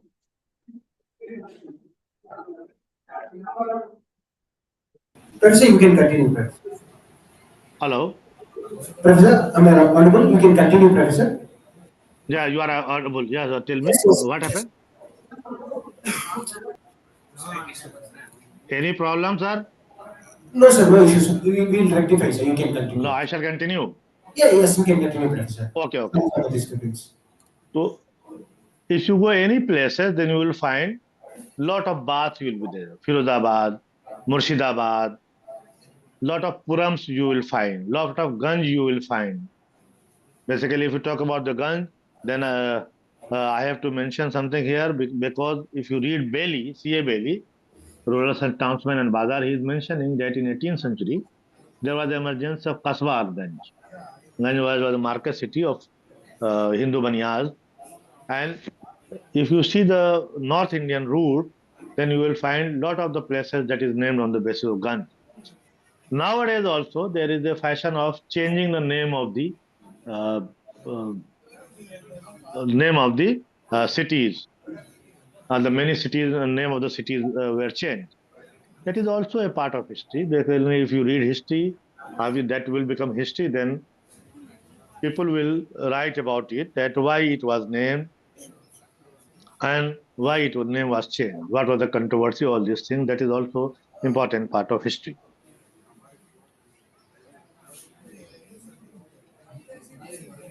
The cities of ancient India had suffixes like Puram, for example, Mahabalipuram, Tiruvananthapuram. The towns which came into medieval period in India have suffix like Bad, like Jahanabad, Murshidabad, Allahabad, Firozabad. Similarly, hill stations which came up during the colonial period have English names like Dalhousie, Mag, Maglodganj, etc. Aerial photography and remote sensing for any ancient settlement is of great help to historians searching for the pattern of settlement. Nowadays, basically, we got information, we got high technique because that we can do. Statistics are most significant example of the type of the sources, which is as much as a tool and method as source. Certain statistics in the form of say pages of royal revenues or state accounts or details of the country's balance of payment of over several years do have a concrete physical existence. So these are the sources. Now I will talk about the oral history. That is also the source of history, but in the 20th century, that was recognized as a source because earlier the historians they were not giving attention to the oral history because the authenticity of oral history is always questionable. A written or taped record of the interviews or personal reminiscences, folk sayings, folk songs, jokes, legends, myths. These are the sources. That is the oral history sources. For some areas of historical study relating to the poor and the underprivileged, this kind of sources may be the main source uh, uh, source that will be available because we did not get any information about the common people in medieval India, even in modern India. You read any history, you will not get any information. And if you talk about the freedom struggle, if you talk about the 1857, you are getting the information about the leaders only, not the common masses. And then oral history started writing. Basically, certain historians they started using oral history and meeting. They met the freedom fighters and they basically give some questions and they got answers about this and they started. Then they wrote history. As far the evidence it offers should, as far as possible, always be checked against other kind of the sources. That is very important for oral history because if my grandfather was a freedom fighter and he told me something about his movement and his activities for the freedom, so maybe it is very possible that I will twist the information and then I will tell the historian because I will show that no, my grandfather was a great freedom fighter. maybe it was wrong. So these type of sources must be checked by the official record, because if you are not checking from the official records or not corroborating with other sources, then that will not be with the good sources. Oral tradition is one of the most important source for knowledge, knowing the history of marginalized section of the all society without writings. For example, Alaudal, a lyric song sung during different stages of men's lives. Various lyrics you will find that are sung after childbirth, during different rituals of marriages, stories, stories circulating about the Rani of Jhansi, Begum Hazrat Mahal, myths, legends. All these are very important source of history. The next category of the sources are observed behavior. In one sense, directly observing the behavior of a group is the work of ethnologists, but nonetheless, a history may have to take recourse to this method in the absence of written material. If you don't have written material, if you are writing tribal history, you don't have any written material, then you have to do observe behavior, anthropological study, and on the basis of that, we can write history. The way things, example, courtship and marriages, plying the field, are still done in the present day communities that was done in the ancient India or medieval India. Anything which came into existence during the particular period, the historian is studying is the primary source for the period. With the addition of the last three types, those real existence may actually be confined to today, but which represent genuine survival from the past. Obviously, sheer practicality and utility demands that a line be drawn somewhere. Anything which can throw some light on the history is of immense importance to a historian. For example, for historian of chocolate industry, the wrapping paper of the chocolate can be primary source, whereas for historians writing on different area, it is no importance. That is also very important point. It ultimately requires some amount of field work, because without field work you cannot do these things. Next thing is the criticism of the sources. That is also basically we talk about the sources, the different types of sources, but we have to have a critical study of sources. Historians is always at guard to accept the variety of the sources, precisely because some sources can be tendentious, that is written with an intention to propagate, falsify something.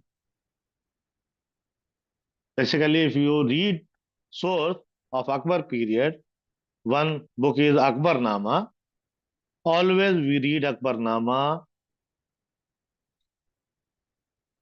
having in mind that that is an official source. This book was written on the order of the Akbar, and the information that book is carrying, that is all information are basically liked by Akbar. And at the same time, there is another book that is Muntakhabut Tawarik, that was written by Abdul Qadir Badayuni, that is unofficial history, non-official. And if you read that history, then you will find that he is very critical to Akbar. Now we have to juxtapose both the sources, because one is official source, that is basically written by the Akbar order of Akbar, and another is non-official source that is very critical because the person, the historian, did not get any good position in the court, because that is very critical. If you are getting any information from one source and the another source is not mentioning, then you have to go to corroborate the other sources. For example, there was Mahzar. In 1579, Akbar ordered, basically Akbar issued a farman mentioning that in the religious affairs, Akbar can give suggestion. And Akbar's suggestion will be the final suggestion. That document was prepared by Abul Fazl's father, Sheikh Mubarak, and there was a lot of controversy, and the massive revolt was there, and because of that, Akbar had to withdraw it. Abul Fazl is not mentioning it, but Abdul Qadir Badaini is mentioning that no, there was a measure in 1579 and that was repealed. Basically, that was withdrawn. And for a historian, there was a big question that what to do. If I am accepting Abul Fazl, then it means he is wrong, and I am accepting Badaini, it means Abul Fazl is wrong. Then the historian went to the different sources, and Tabqat-e-Akbari, Nizamuddin Ahmad mentioning about the 1579 measure. It means Abdul Qadir Badaini is right, and we accepted it. And we accepted it, and then we can say that no, Abul Fazl is not writing this because that was a failed project of Akbar. So that is also very important. The criticism of the sources has been called the science of diplomatics. Whole range of the tools like paleography and philology are of tremendous help to historians in deciphering the truth of the past. First question, hence the first question which is a historian poses that it is the source authentic. Whenever we find any new source, the first question is the source is authentic? Is it purpose to be, take for example, like a medieval charter apparently dated early in the 11th century and purporting to make a grant of land from the king to a monastery. It is always possible that the charter was actually forged by the monks late in the 12th century. So in order to establish a right to the land, the documents will still be a value to the historians as a genuine 12th century forgery, which will tell him a good deal about that century, but he will have to be very circumspect in this use of it if this subject of the study lies in the early 11th century. Connected to authenticity is the question of provenance. Where did the source come from? That is an important question. Where was it originally found? This is particularly important in regard to the physical artifact or archaeological sources. If a Mesopotamian pot is found in Harappan excavation, it is this location that gives the pot its a special significance, suggesting, for example, something about trade and commerce between the Mesopotamia and Harappan civilization. The third point is when exactly was the source produced? What does it date?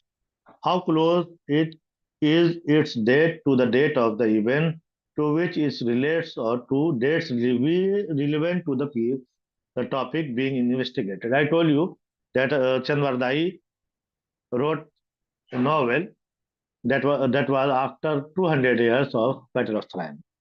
So that will be not a source. The first thing that is the novel, and novel is a fiction, and fiction, you can use fiction as a source, but not the exact all events you can accept. The fourth type of sources, what type of sources is it? Private letter or an official report? Then you have to understand private letters will be more important because in the private, you are always genuine most of the time. But in official letters, you do officially, basically, a public domain or record or anything else. An official letter sent by an ambassador will contain different kind of information, and it will need a different type of analysis from a private letter sent by the ambassador. Fifth category is what person or group or person created a source. What basic attitude, prejudices, vested interest would be she or they be likely to have how and for what purpose did the source come into existence?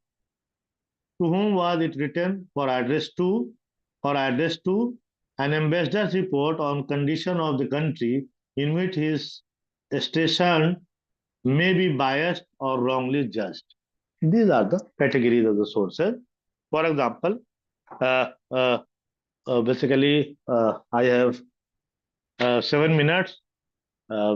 One anecdote I will tell. Basically, if you read, when we teach medieval Indian history, then I always give the collection of the source, basically authenticity of the source. That is very important.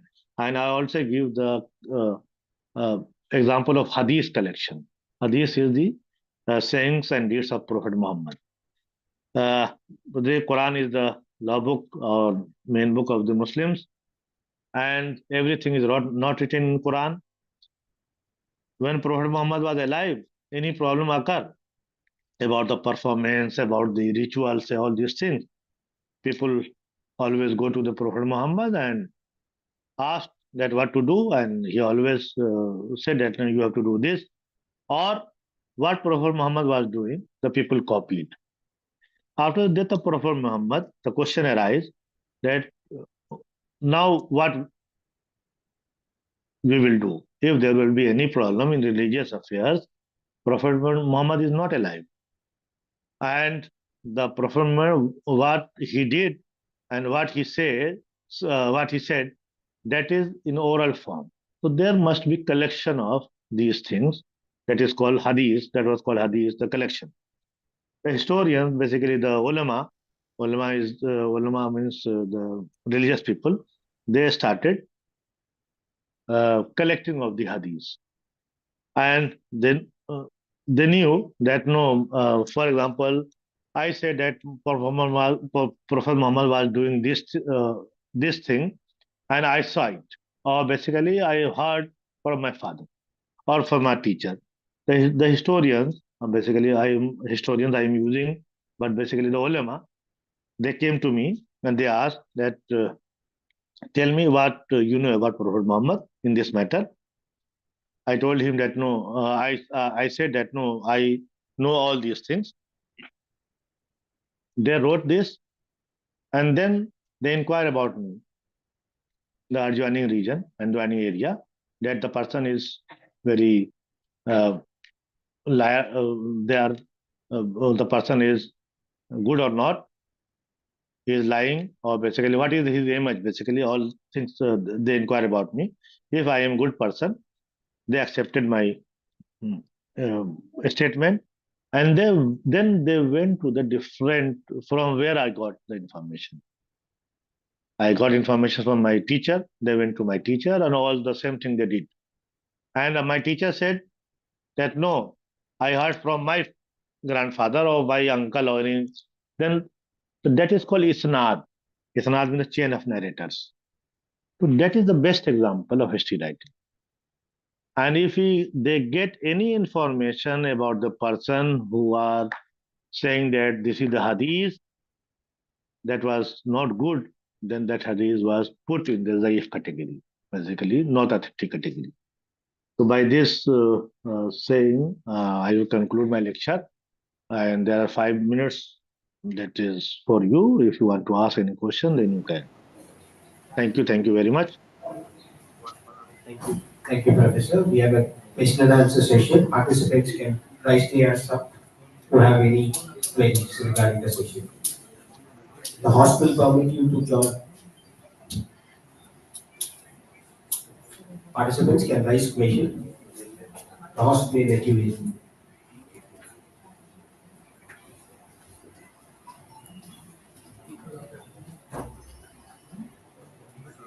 Is there any doubts regarding the session?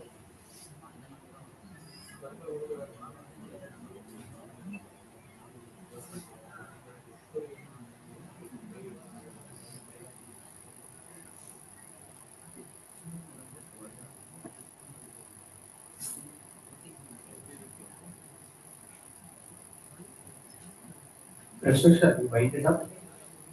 Okay, sir.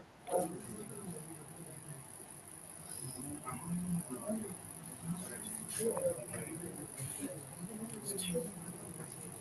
you have anything to add on, Professor? Shall we end? Okay, sir. Thank you, Professor. Thank you for the wonderful insights to be shared. Thank you. Okay, thank you very much.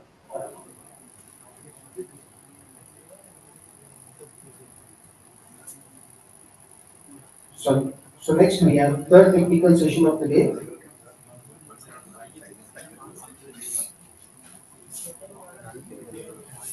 तो मेरा ये बोतल कहाँ गया? अभी हम बोतल छुए नहीं, क्योंकि ऑफिस से हम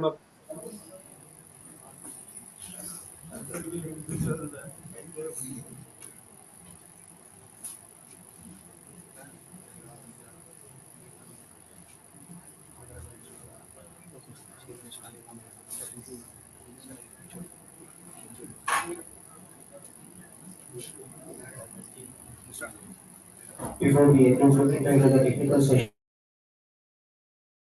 now so before entering the technical session, we will honor the guest of the day. We may request our head of the department to attend a short with his guest.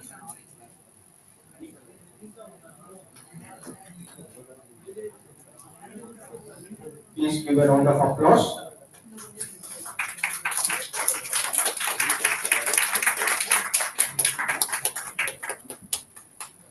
And we also request him to present a memento. A memento is being presented to the day's guest. A big round of applause, please.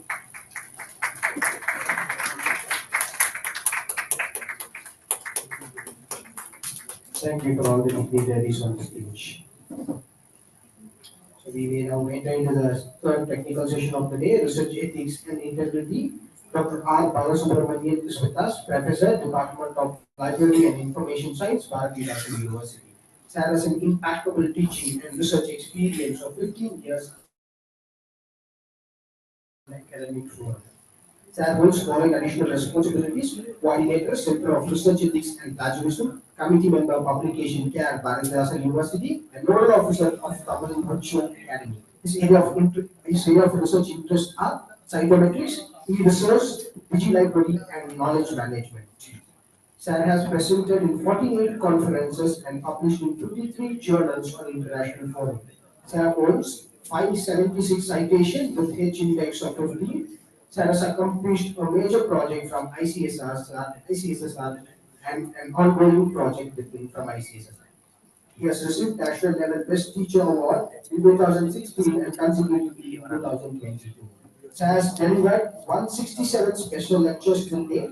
We are proud to have such a eminent speaker amongst us today. Over to you, sir.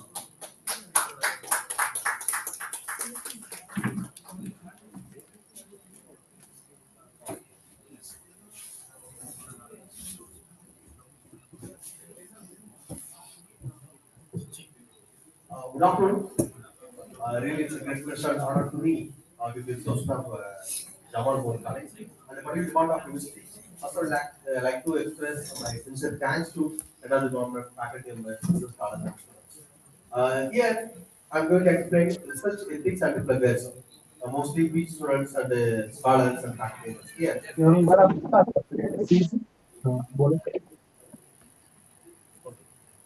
that, even some of the scholars and faculty are also available online. So that if you have any queries, you can ask me anytime. Even scholars, just a short, you can ask me any queries or questions. So for that, first of all, I like to write few questions. In that means, you heard about the plagiarism. What's a plagiarism?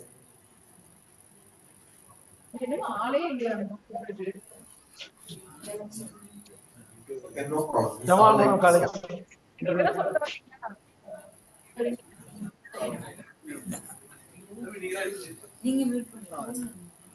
What is a plagiarism? Yes. Yeah, exactly. What? Yeah, intellectual filter. Okay. For example, I'm asking you questions. I'm going to write one article. Okay, so 20 articles I download. For example, research means you know that research. Okay, for example, any invention that is also research. For example, who is invented this light? Who invented this light? This light. I must be this light. Okay, that's leaving. I'm also not aware who is inventing this light. But they always we are thinking light means Thomas Alva Edison. He is inventing. Even not only him actually. Before that, some people they invented that inside. Actually, I know the name. I'm not from basically commerce.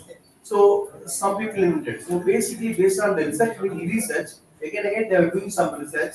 So based on the reference they are doing. Okay, for example, if you are doing any research, PhD student project or PhD or anything, you do the research. You have to download some article. Then based on the some ideas, some information, you are going to write that. So I must know what queries. 20 article I'm going to download. I'm taking some information from the 20 articles. I'm going to write the abstract my own, introduction part also my own, conclusion part also my own. Remaining things I copied from the articles.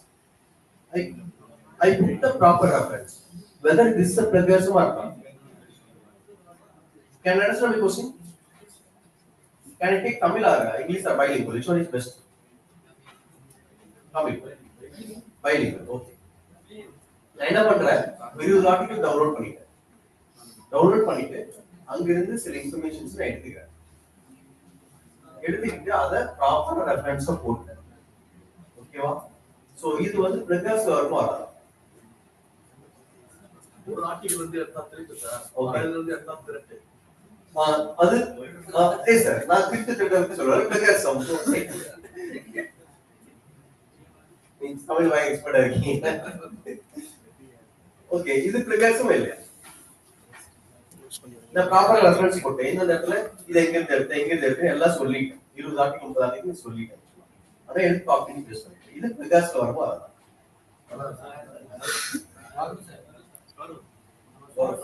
எத்தனை வரும்னு சொல்றீங்க? வரன்னு சொல்றாங்க. ரெண்டு பேரையும் சொல்றது நிறைய பேர் இருக்கீங்க. எதுவுமே கை கொடுத்து ஒரு பிரச்சனை இல்லை. ஸோ தட் மீன்ஸ் என்னன்னா நீங்க whether is ரெஃபரன்ஸ் கொடுக்குறீங்களோ இல்லையோ நீங்க காப்பி பண்ணி பேஸ்ட் பண்ணாவே பிளகர்ஸ். ஓகே, நீங்க வந்து அதுக்கு பதிலா என்ன பண்ணணும்னா ஒரு ஜேர்னல் ஆர்டிகல்ல 10% அளவு நீங்க காப்பி பண்ணிக்கலாம். ஒரு பீஸ் இருந்துச்சுனாலும் 10% அளவு நம்ம யூனிவர்சிட்டி படி மற்ற யூனிவர்சிட்டி ஒவ்வொரு யூனிவர்சிட்டி நாம்ஸ் இருக்கு. பட் யூஜிசி நாம்ஸ் 10% சொல்லியிருக்காங்க. 10% நீங்க காப்பி பண்ணி எடுக்கலாம். 100% ஆர்டிகல் இருந்துச்சு. நான் சொன்னது அதை கிளியரா கவனிச்சிருக்கீங்க. ஒரு 20 ஆர்டிகல் எடுத்து ஃபுல்லா எடுத்து காப்பி பேஸ்ட் பண்ணி சொல்றேன். எல்லாத்தையும் ரெஃபரன்ஸ் கொடுத்தாலும் நீ ரெஃபரன்ஸ் கொடுக்கீங்களோ கொடுக்கலையோ நான் எல்லாத்தையும் காப்பி பண்ணி எடுத்தாவே பிளகர்ஸ் தான். ஓகே, சோ இப்போ இன்னொரு क्वेश्चन கேக்குறேன். ஒரு weight for example impact of information communication technology இந்த ஃபீல்ட் ஆஃப் ஹிஸ்டரி அப்படின்னு வெயிட்ஸ். இது நெட்ல இருந்து நான் எடுத்துட்டேன்னு வைக்கிறேன். இது பிளகர்ஸ் வருமா? நான் கேட்க விஷயம் புரியுதா? ஏன்னா பவர்பாயிண்ட் போடல டேரக்டா இதெல்லாமே நான் பவர்பாயிண்ட் சொல்லுவேன். ஸோ பவர்பாயிண்ட்னா நான் டேரக்டா வந்து உங்களுக்கு சாஃப்ட்வேர்ல பர்டிகுலர் எக்ஸ்பிளைன் பண்ணுவேன். ஸோ இந்த கொஸ்டின்ஸ் அண்டர்ஸ்டாண்ட் பண்ணினாவே இதுதான் நான் பவர்பாயிண்ட் சொல்ல போறேன். ஏன்னா நீங்க த்ரீ ஸ்டூடெண்ட்ஸா இல்லையா நீங்க ப்ராஜெக்ட் பண்ண போறீங்க. ப்ராஜெக்ட் பண்ணும்போது பிளகர்ஸ் எப்படியெல்லாம் அவாய்ட் பண்ணலாம் அப்படிங்கிறது பார்க்கணும். சொல்றது புரியுதா? ஒரு வெயிட்ஸ் நெட்ல எடுத்துட்டா ஒரு 2-3 வெயிட்ஸ் எடுத்தா பிளகர்ஸ் வருமா வராது? வேற எல்லாரும் வராதுன்னு சொல்றீங்க. உண்மையில வராதுதான். காரணம் என்னன்னா மோர் தென் ஜேர்னல் ஆர்டிகலா இருந்தா மோர் தென் 10 வெயிட்ஸ் காப்பி பண்ணி எடுத்தீங்கன்னா அது பிளகர்ஸ்ல வரும். அதுக்கு கம்மியா 2-3 வெயிட்ஸா இருந்துச்சுன்னா பிளகர்ஸ்ல வராது. சாட்ஜிபிடி கேள்விப்பட்டிருக்கீங்களா? சாட்ஜிபிடி இருந்து எடுத்தாலும் அந்த மாதிரி ஏஐ டூல்ஸ் யூஸ் பண்ணி எடுத்தாலும் அது பிளகர்ஸ்ல வரும். இந்த சாஃப்ட்வேர் இப்போ நம்ம பாலாஜி யூஸ் பண்ற சாஃப்ட்வேர் வந்து எல்லாத்தையும் கண்டுபிடிக்கும். இந்த கண்ட்ரில சாட்ஜிபிடி போட்டு எடுத்தாவோ ஏஐ டூல்ஸ் எடுத்தாவோ இல்ல வேற ஏதாவது நெட்வொர்க் இன்ஃபர்மேஷன் எடுத்தீங்களோ எங்க இருந்து எடுத்தீங்க எந்த வெப்சைட்ல எடுத்தீங்க இந்த மாதிரி எல்லாத்தையும் ஹைலைட் பண்ணிக்கலாம். ஸோ இதுதான் ஆக்சுவல் பிளகர்ஸ். பட் நீங்க இதுல ஒரு சில ஆப்ஷன் இருக்கு. என்னன்னா பேராகிராஃபிங் பிளகர், பேராகிராஃப் நீங்க பண்ணலாம். ஒரு இது எடுத்துட்டு பேராகிராஃபிங் என்னன்னா ஒரு பேராகிராஃப் எடுக்கிறீங்க, பேராகிராஃப் எடுத்துட்டு அதை சேஞ்ச் பண்ணிக்கலாம். சேஞ்ச் பண்றதுனா அது நீங்க அதுக்காக இடையில ஒரு வேர்ட்ஸ் மட்டும் மாத்தலாம், அது பிளகர்ஸ் தான். அது சாஃப்ட்வேர் ஈஸியா கண்டுபிடிச்சு நீங்க என்ன பண்ணணும், டோட்டலா ரீப்ளேஸ் பண்ணணும். இப்போ நான் ஒரு 5 நிமிஷம் பேசிட்டேன், இப்போ நான் 1 hour உங்களுக்கு நிறைய விஷயம் சொல்ல போறேன். இதை போய் உங்க ஃப்ரெண்டுக்கு சொன்னா என்ன சொல்லுவீங்க? உங்களுக்கு என்னென்னலாம் புரிஞ்சுதோ உங்களுடைய பாயிண்ட் ஆஃப் வியூ எக்ஸ்பிளைன் பண்ணுங்க. ஸோ அந்த மாதிரி சொல்றீங்கன்னா பிளகர்ஸ் வராது. சில ஏஐ டூல்ஸே இருக்கு பிளகர்ஸ் பாத்தீங்கன்னா குயிக் பார்ட், ஸ்விம் பார்ட்ல இருக்கு. பட் இப்போ வரப்போது நீங்க சாஃப்ட்வேர் டான்ஸ் ஐடென்டிஃபை பாத்தீங்கன்னா அதுவே கண்டுபிடிச்சிருக்கு எங்க இருந்து எடுத்தீங்க, இது வந்து பேராகிராஃப் பண்ணிருக்காங்க அப்படிங்கிற மாதிரி அதுவே கண்டுபிடிச்சிருக்கு. அதனால எங்க பேராகிராஃப் பண்றாலும் சாட்ஜிபிடி யூஸ் பண்ணாலும் குயிக் பார்ட், ஸ்விம் பார்ட் எங்க இருந்து நெட்ல இருந்து இன்ஃபர்மேஷன் எடுத்தீங்களோ அது ஈஸியா கண்டுபிடிச்சிருக்கு. அதனால best method to avoid the பிளகர்ஸ் வந்து நீங்க ஓனா எழுதுங்க. நான் ஓனா எழுதுறதுலாம் வந்து நெட்ல இருக்கு சார். நீங்க ஃபார் எக்ஸாம்பிள் 14 வேர்ட்ஸ் அப்படியே எழுத மாட்டீங்கல்ல, ஓகேங்களா? சப்போஸ் ஓனா எழுதுறது வந்து வரிசையா இந்த வேர்ட்ஸ் வச்சுனா இப்போ இந்த மேல வேர்ட் விஷன் பாக்குறீங்க, excellence and beyond excellence to become word idea academic அந்த மாதிரி 14 அகாடமிக் எஜுகேஷன் வரைக்கும் 14 வேர்ட்ஸ் இருக்கு. அப்படியே எழுத மாட்டோம் இல்லையா? இது வேர்ட்ஸ் மாறும். நம்மளுடைய பாயிண்ட் ஆஃப் எழுதும்போது வேர்ட்ஸ் மாறும். வேர்ட்ஸ் மார்க்ஸ்னா பிளகர்ஸ் வராது. அது பெருசா ஒர்க் பண்ணிட்டாங்க. ஸோ இதுதான் ஆக்சுவலா நான் சொல்றது கரெக்ட் தான். பட் சம்டைம்ஸ் அப்படி அமையும். அப்படி வரும்போது பாத்தீங்கன்னா அதுல வந்து அது 10 வேர்ட்ஸ்க்குள்ள வர மாதிரி பார்க்கணும். இல்லைன்னா திரும்பவும் உங்களுக்கு நான் பட்டியல காமிக்கிறேன். ஸோ அதை வச்சு நீங்க அவாய்ட் பண்ணலாம். திரும்ப எத்தனை டைம் வேணாலும் செக் பண்ணலாம். யூனிவர்சிட்டி பொறுத்தவரை எவ்வளவு டைம் வேணாலும் செக் பண்ணலாம். ஸோ இப்போ வந்து இப்போ ஒரு பீச் ஏன் உங்களுக்கு பீச் ரோட் சாப்பிட்டு அவாரன்ஸ் வேணும்னா ஒரு கேஸ் ஸ்டடி சொல்றேன். ஓகேவா? அது நியூஸ் பேப்பரோட வந்துருக்கு. நீ நியூஸ் பேப்பர் பார்க்கணும். ஒரு vice chancellor, Pondicherry vice chancellor வந்து ஃபர்ஸ்ட் இந்தியாவிலேயே பிளகர்ஸ்னால அவங்க டிஸ்மிஸ் பண்ணிருக்காங்க. ஈவன் 99ல அவங்க வந்து ஒரு புக் போடுறாங்க. புக்னா புக் சாப்டர்னா என்னன்னா ஒரு 20% 30% ஆர்டிகல் கலெக்ட் பண்ணி வாங்கிட்டு அவங்க எடிட்டா பண்ணுவாங்க. உங்களுக்கு மற்றவங்க கண்டென்ட் ஆகி இவங்க அது எல்லாம் கரெக்டா செக் பண்ணி கரெக்டா இருக்குன்னு பார்த்து பப்ளிஷ் பண்ணுவாங்க. அந்த மாதிரி 3 புக் பப்ளிஷ் பண்ணுவாங்க. 3 புக் பப்ளிஷ் பண்ணிட்டு எப்போ ஈஸியா வராங்க? 2011ல அவங்க வந்து 99ல ஒரு அசிஸ்டன்ட் ப்ரொஃபசர் புக் போடுறாங்க. 2011ல வைஸ் சான்சலர் ஆயிடுறாங்க. 12ல வந்து அவங்களுக்கு லைப்ரரிஸ் ஆஃப் காங்கிரஸ் வருது. உடனே லைப்ரரி என்ன பண்ணிட்டாங்கன்னா மோஸ்ட் ஆஃப் யூனிவர்சிட்டி எல்லா யூனிவர்சிட்டியும் ஒரு லைப்ரரி ப்ரொஃபசர் தான் வந்து ஒரு பிளகர்ஸ் போட்டுட்டு வருவாங்க. ஸோ அவங்க என்ன பண்ணிட்டாங்கன்னா அவங்க சாஃப்ட்வேர் அந்த சாஃப்ட்வேர் எல்லாருமே டைப் பண்ணிட்டாங்க. டைப் பண்ணிட்டு அந்த எல்லா புக்கையும் அப்லோட் பண்ணி பார்க்கும்போது 97% பிளகர்ஸ். ஸோ உடனே அவங்க என்ன பண்ணிட்டாங்க, பிரசிடென்ட் கம்ப்ளைண்ட் பண்ணிட்டாங்க, யூஜிசி கம்ப்ளைண்ட் பண்ணிட்டாங்க. இன்னும் தவிர நியூஸ் பேப்பர் கொடுத்தாங்க அந்த மெசேஜ். ஆக்சுவலா உடனே நியூஸ் பேப்பர் லிஸ்ட்லேயே வந்துச்சு. அப்புறம் கொஞ்ச நாள் தான் ஒரு என்கொயரி மாதிரி வச்சு அவங்கள டிஸ்மிஸ் பண்ணிட்டாங்க. ஸோ இப்போ நீங்க பீச் ஸ்டூடெண்ட்ஸா இருக்கீங்க, நம்ம என்ன பண்ணாலும் அப்படியெல்லாம் ஒன்றும் இல்லை. நீங்க ஒரு டைம் போக அது எப்போ வேணாலும் எந்த டைம் வேணாலும் உங்களுக்கு எதிராக மாறிடுச்சு. ஸோ ஈவன் நீங்க பிஜி ப்ராஜெக்ட் பண்ணலாம். பிஜி ப்ராஜெக்ட்ல ஒரு டைம் வந்து பாத்தீங்கன்னா இவங்க நெட் அப்லோட் பண்ணலாம். எல்லா சோர்ஸ் ஈவன் சோர்ஸ்னால பிஜி ஃபீஸ் எல்லாம் பாத்தீங்கன்னா 1972 75ல பிஜி ஃபீஸ் எல்லா யூனிவர்சிட்டி என்ன பண்ணிருக்காங்கன்னா ஸ்கேன் பண்ணி நெட்ல போட்டோம். அவங்க காப்பி அடிச்சா கூட இப்ப மாட்டிக்கிறாங்க. ஓகேவா? நீங்க எப்ப இருந்தாலும் நீங்க காப்பி எடுத்தாதான் இஷ்யூ தான். ஸோ அதனால நம்ம உடனே பெரிய விஷயமே இல்லை. ஆக்சுவலா பிளகர்ஸ் வந்து it's not a big issue. நீங்க அதை வந்து நீங்க எது ஒர்க் பண்ணாலும் நீங்க ஓனா அதை ரைட் பண்ணீங்கன்னா it's not a big issue. Okay, I will explain practically how we check the பிளகர்ஸ். And one or two AI tools சொல்றேன். ஏஐ டூல்ஸ் வந்து அது it's not a quick participant பார்ட்ல வேற ஒரு நியூ டூல்ஸ். அந்த டூல் யூஸ் பண்ணி எப்படி பிளகர்ஸ் அவாய்ட் பண்ணலாம். என்னன்னா சில மெத்தட்ஸ் ரிவ்யூ ஆஃப் பேஜ் சொல்லலாம். நிறைய ப்ராப்ளம் வரும். இன்ட்ரோடக்ஷன் ரிவ்யூ ஆஃப் பேஜ் பண்ணும்போது தான் நம்ம வந்து நிறைய இது காப்பி எடுப்போம், அதை அப்படியே பேஸ்ட் பண்ணுவோம். அதை எப்படிலாம் அவாய்ட் பண்ணலாம், என்ன மாதிரி வந்து டெக்னிக் யூஸ் பண்ணி அதை நம்ம வந்து ஈவன் ஏஐ டூல்ஸ் நம்மளே எழுதாம அந்த ஏஐ எழுத சொல்லலாம் அப்படிங்கிற மாதிரி. ஏஐன்னு தெரியும் உங்களுக்கு, சாரோட பேசிக்கும் சொன்னாச்சு, ஏஐ நிறைய ஆர்டிஃபிஷியல் யூஸ் பண்ணாங்க. ஸோ ஆர்டிஃபிஷியல் யூஸ் பண்ணி என்ன மாதிரி வந்து நம்ம எடுக்கலாம், அவாய்ட் பண்ணலாம் அப்படிங்கிறது வந்து ஜஸ்ட் ஸோ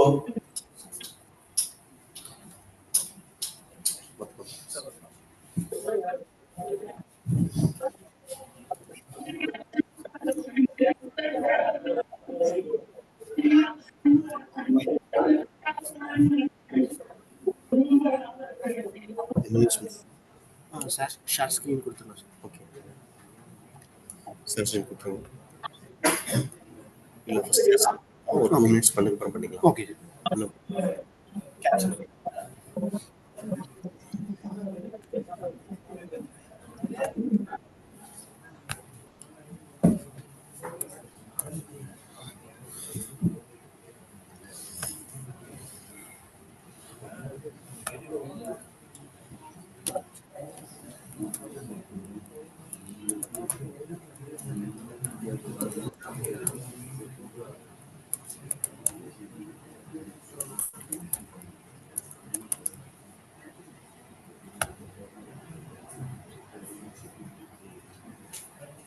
இப்போ கேப்சர் பண்ணிக்கலாம்.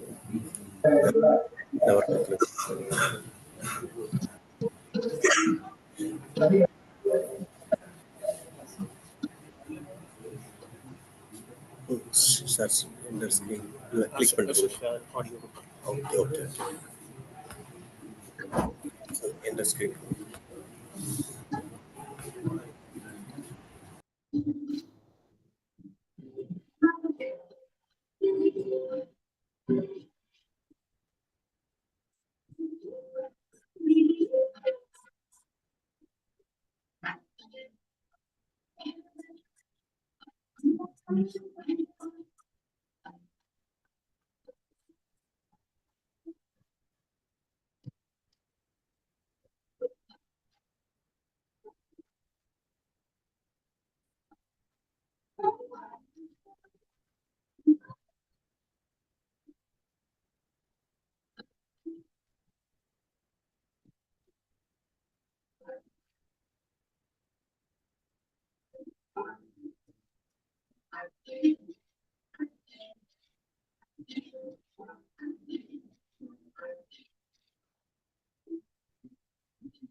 ஸோ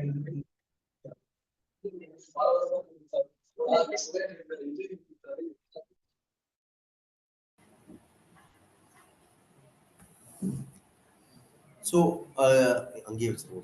ஏன்னா இதுதான் நம்ம கேமராஸ்.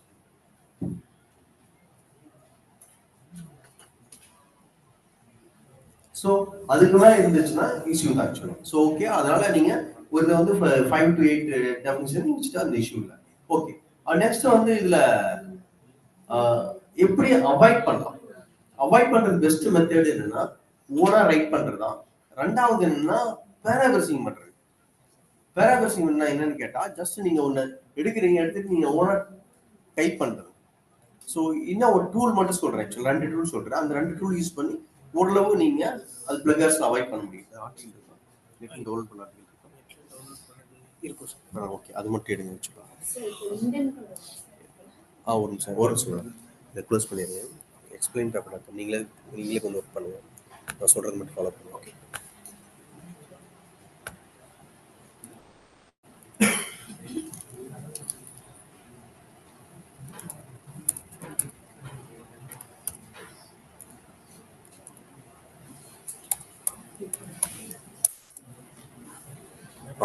நீங்க பாருங்க, நீங்க கொண்டு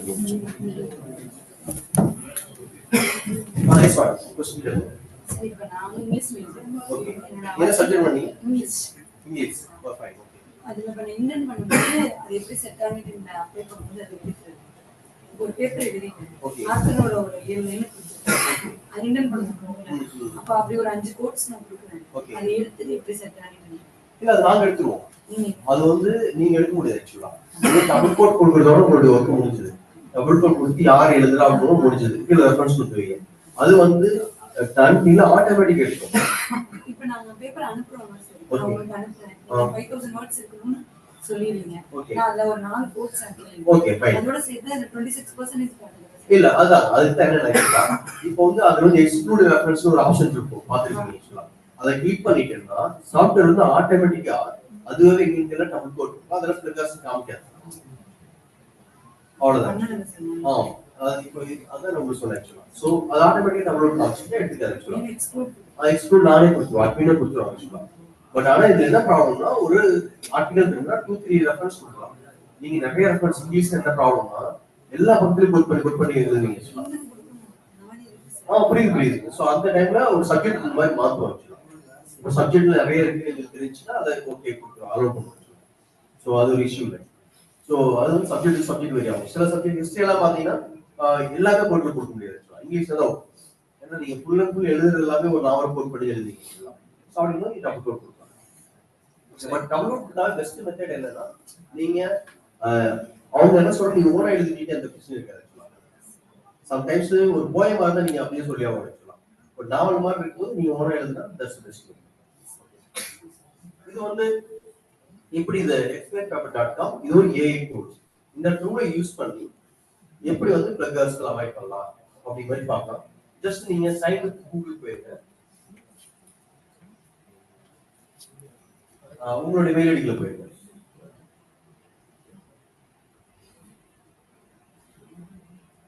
தண்ணி போடுங்க.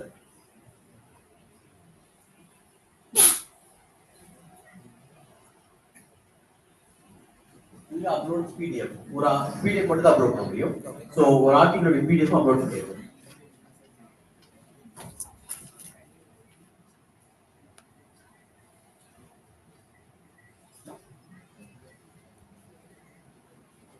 இது வந்து இப்ப நம்ம யூஸ் பண்றது ஃப்ரீ வெர்ஷன். ஃப்ரீ வெர்ஷனுக்கு கமர்ஷியல் வெர்ஷனுக்கு என்ன வித்தியாசம்னா ஃப்ரீ வெர்ஷன் அந்த டைம்ல ஒரு ஆர்டிகல் அப்லோட் பண்ண முடியும். கமர்ஷியல் வெர்ஷன்ல 50 to 100 ஆர்டிகல் கூட ஒரே டைம்ல நீங்க அப்லோட் பண்ணலாம்.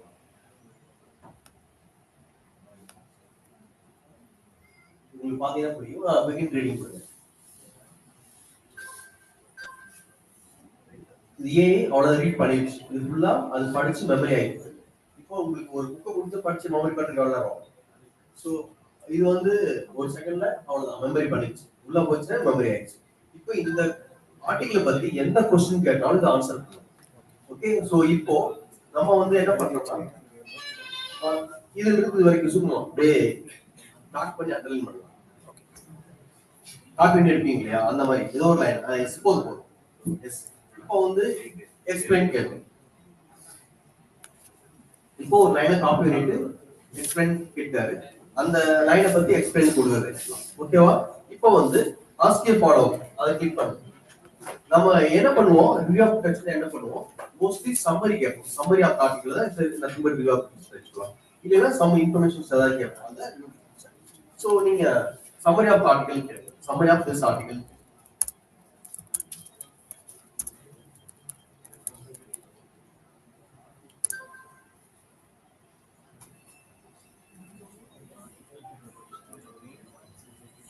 இந்த ஆர்டிகல் காப்பி அண்ட் பேஸ்ட் பண்ணுங்க. இந்த ஆர்டிகல் இருக்கு, இது அப்படியே காப்பி அண்ட் பேஸ்ட் பண்ணுங்க.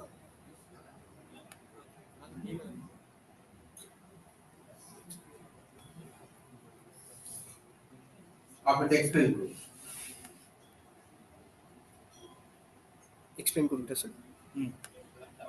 செலக்ட் பண்ணிங்க. ஓகே. ஆஸ்க் ஏ ஃபாலோ போயிருங்க. இப்போ இந்த ஆர்டிகல் பத்தி ஏதாவது क्वेश्चन கேளுங்க. உங்களுக்கு டவுட் இருக்கும் இல்லையா? எனக்கு கேட்டா ஜமீன்தாரி என்ன தெரியும், ராயல் என்ன தெரியும், ஏதோ क्वेश्चन கேளுங்க. வாட் இஸ்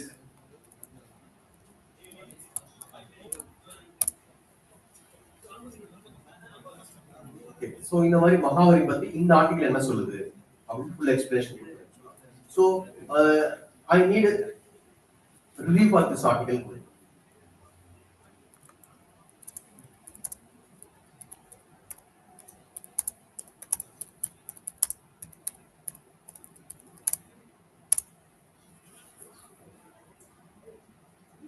So, இத பத்தியான ரிவ்யூ கொடுக்குது ஆக்சுவலா. So, I need that only 2 lines, 3 lines கொடுங்க.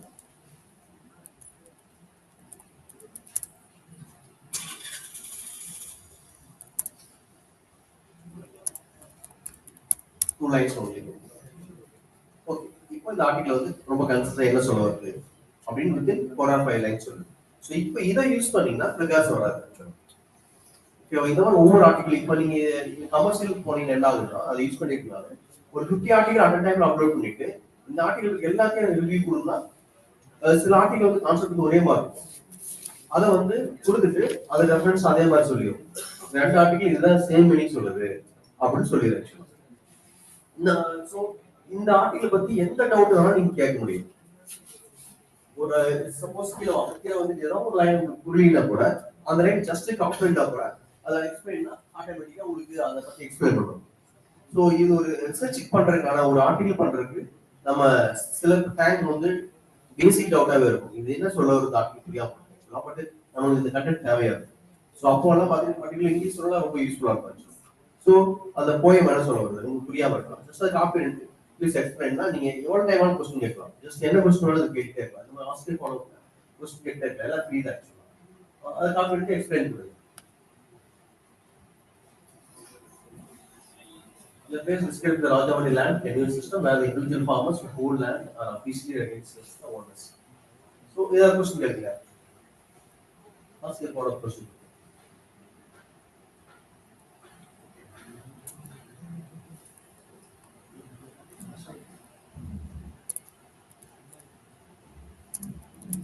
ஒரு ரிவ்யூ எப்படி எழுதணும்னா ஒரு ஆர்டிகல் வச்சு எழுதுவோம். ஆக்சுவலா நம்ம ஆர்டிகல் ஃபுல்லா படிச்சு பார்த்துட்டு அதுல இருந்து கண்டென்ட் வச்சு எழுதுவோம். ஸோ அதுக்கு பதில் இதில் அப்லோட் பண்ணிட்டு ஜஸ்ட் அதை பத்தி எப்படி அதுல இருந்து 2 லைன்ஸ் வரும். அதுல இருந்து காப்பி பண்ணி பேஸ்ட் பண்ணுவோம். ஸோ இது வந்து இது ஈவன் சார்ஜிபிலிட்டி தான் இது ப்ராடக்ட் சார்ஜிபிலிட்டி அந்த அவங்க ஓனா பண்ணது ஏஐல ஒர்க் பண்ணுறதா. பட் சார்ஜிபிலிட்டி பண்ணி என்ன பண்ணணும்னா மொத்தமா இருக்கிறதெல்லாம் நெட்ல இருந்து அப்படியே எடுக்கணும். ஸோ அது ப்ராப்ளமா இருக்கும். பட் இதுல வந்து பாத்தீங்கன்னா ஸோ அந்த பிரச்சனை வராது. ஒரு ஆர்டிகல் பத்தியான ஃபுல் எக்ஸ்பிளனேஷன் உங்களுக்கு இதுல வந்துட்டே இருக்கும்.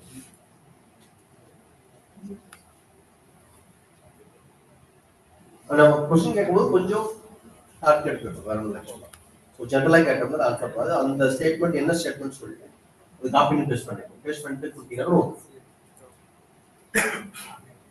இது வந்து சும்மா ஓனா ட்ரை பண்ணி பாருங்க. ஃப்ரீயா இருக்கும்போது ஜஸ்ட் ஓனா நீங்க ட்ரை பண்ணினாவே எக்ஸ்ப்ளோர் பண்ணினாவே ஃப்ரீயா காசு அது நீங்க ஒரே டைம்ல எனக்கு 50 ஆர்டிகல் 100 ஆர்டிகல் அப்லோட் பண்ணணும் 100 ஆர்டிகல் ரெஃபரன்ஸ் வேணும்னு கேட்டீங்கன்னா you have to pay. So otherwise நீங்க ஒரு ஆர்டிகல் ஃப்ரீ தான் போட்டுருக்கேன். இப்போ இவர் தான் போட்டாரு. ஸோ லாபத்தில் அவருடைய பாஸ்வேர்ட் தான் உள்ள போயிருக்காரு. எவ்வளோ டைம் செக் பண்ணிக்கலாம். ஒரு ஆர்டிகல் ஒவ்வொரு ஆர்டிகலா நீங்க என்ன பண்ண டைம் செக் பண்ணிக்கலாம். அது பிரச்சனை இல்லை. பட் ஒரே டைம்ல 50 ஆர்டிகல் 100 ஆர்டிகல் அப்லோட் பண்ணுவேன். ஸோ அதுல இருந்து எனக்கு எல்லா ஆர்டிகல் பத்தி இன்ஃபர்மேஷன் வேணும்னா you need to pay the money. Okay, இது புரியும் நினைக்கிறேன் ஆக்சுவலா. ஸோ இன்னொரு சாஃப்ட்வேர் போலாம், இன்னொரு ஓப்பன் பண்ணிருங்க. Publish or perish software. இப்போ கூகுள் போயிட்டு கூகுள் போயிருங்க. இல்ல இதுல publish or perish software. Publish or perish PRIS. So spell பண்ணுங்க sir. PRIS. P for yes ஆ. அதான் ஃபர்ஸ்ட் இல்ல. Yes correct. ஓகே, அத கிளிக் பண்ணுங்க. இது ஒரு சாஃப்ட்வேர். இது 2 minutes டவுன்லோட் ஆகவே டவுன்லோட் பண்ணிடுவாங்க. சோ இப்போ கீழ வாங்க. விண்டோஸ் இருக்கு பாருங்க. இல்ல நீங்க அதுலயே விண்டோஸ் கேட்கலாம். கீழ வாங்க. டவுன்லோட் அது கிளிக் பண்ணுங்க. கீழ வாங்க. இந்த இடத்துல டவுன்லோட் இன்ஃபர்மேஷன் இருக்கு. இங்க டவுன்லோட்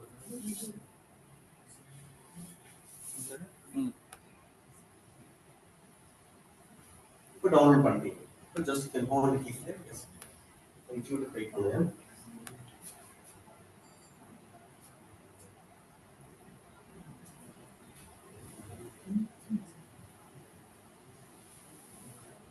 இப்போ ஜஸ்ட் 1 or 2 minutesல இந்த சாஃப்ட்வேர் இன்ஸ்டால் பண்ணிடலாம். அவ்வளவுதான். கிளிக் பண்ணிட்டு நெக்ஸ்ட் அவ்வளவுதான். அப்லோட் கொடுக்கணும், அவ்வளவுதான். எஸ் கொடுங்க, அவ்வளவுதான்.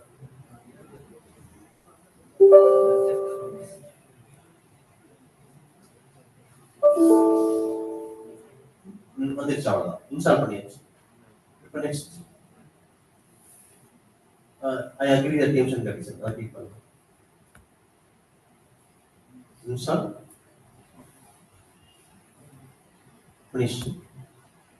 ஓகே கொடுங்க. இதை கிளிக் பண்ணுங்க.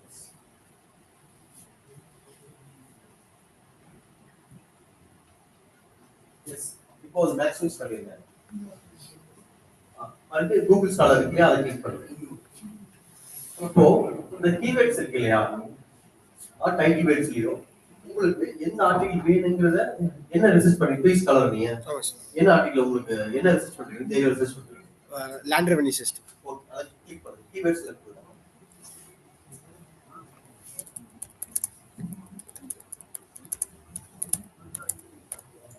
ஓகே, உங்களுக்கு வந்து என்ன வேணும்? சைட்டேஷன் வேணுமா, பேட்டர்ன் வேணுமா? பேட்டர்ன் வேணா பேட்டர்ன் வச்சுக்கலாம், இல்ல ஒன்லி ரிவ்யூ ஆர்டிகல் ரிவ்யூ வச்சுக்கலாம். ஓகே, இது அப்படியே வச்சுக்கலாம். இங்க கிளிக் பண்ணுங்க. இங்க ஒன்லி ரிவ்யூ ஆர்டிகல் அதை கிளிக் பண்ணிடுங்க. ஓகே, இங்க மேக்ஸிமம் ரிசல்ட் வந்து 200 இருக்கும். இது 1000 கூட வர வைக்க முடியாது. 200 இருக்கும். உங்களுக்கு எந்த வருஷம் வேணும் ஆர்டிகல்? எந்த வருஷத்துல வேணும்? 2003. ஓகே, ஒரு ரேஞ்ச் கொடுங்க. ஆக்சுவலா 2012 டு 2024, 2012 டு 2020 அந்த மாதிரி கொடுங்க. ரேஞ்ச் கொடுங்க. ஓகே, சர்ச் கொடுங்க.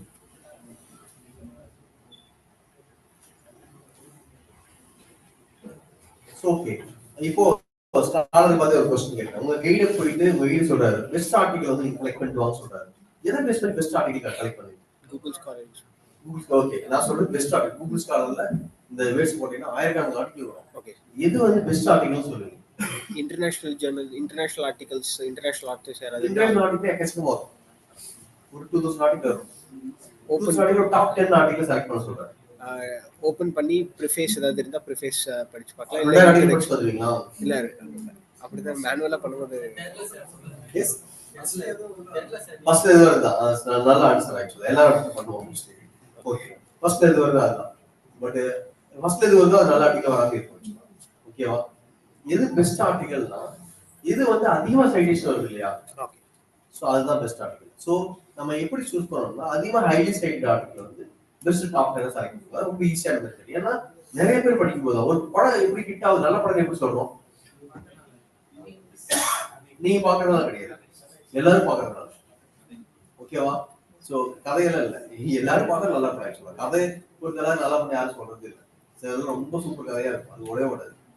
அது நல்ல படம் யாரும் சொல்றது இல்லை. ஆக்சுவலா இங்க சில மொக்க படமா இருக்கும், அது நல்லா ஓடும். ஹிட் படம்னு எது சொல்லுவோம்? நல்லா ஓடுற படம் தான். ஓகேவா?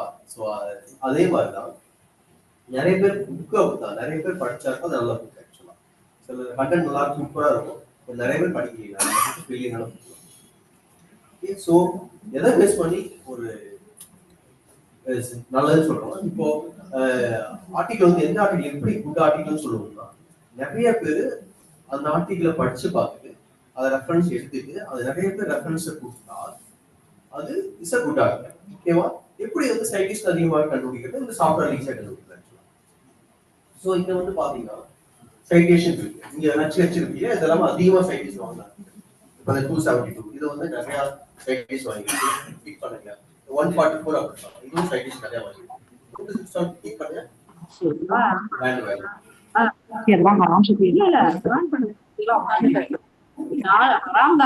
இன்னொருத்தவங்களுக்கு இல்ல அப்படி இன்னொருத்தவங்களுக்கு எழுதி இது பண்றதும் ஹராம் தான். அது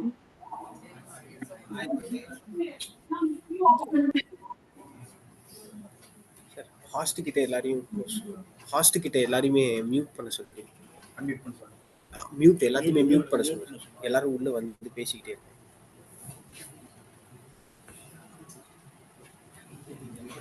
இதை கிளிக் பண்ணுங்க. நீங்க டைரக்டா கிளிக் பண்ணீங்கன்னா உள்ள ஆர்டிகிள்லயே போயிடும்.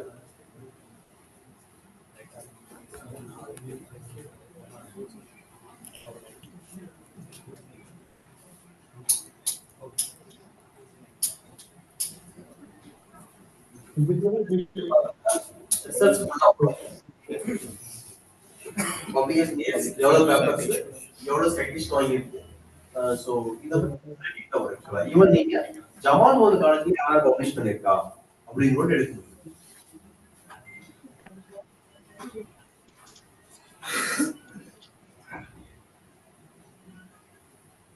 இப்போ அந்த ஆர்டிகல் கிளிக் பண்ணோடனே இங்க பேப்பர் ட்ரேட் சர்ச் பாருங்க, ரைட் சைடுல பாருங்க இந்த லேண்ட் வேல்யூ, இந்த டைப், என்ன ரெஃபரன்ஸ், இது எல்லாமே வந்துரும். நீங்க அதை கிளிக் பண்ணீங்கன்னா உள்ளே ஆர்டிகல்குள்ளேயே போயிடும். ஆர்டிகல் போய் நீங்க அந்த ரெஃபரன்ஸ் எடுத்துக்கலாம்.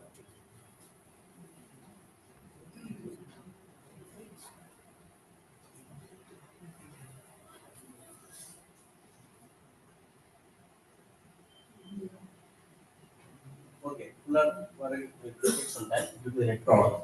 அப்படி ஆர்டிகல் வந்துடும். ஈவன் நீங்க இந்த ஃபுல் கண்டென்ட் வேணும், அந்த 200 ஆர்டிகல் பத்தி அது ஃபுல்லாவே அந்த டைட்டில் மட்டும் வேணும்னா நீங்க என்ன பண்ணலாம்னா அது ஈஸியா காப்பி பண்ண முடியும். இது ஃபுல்லா இருக்கும்.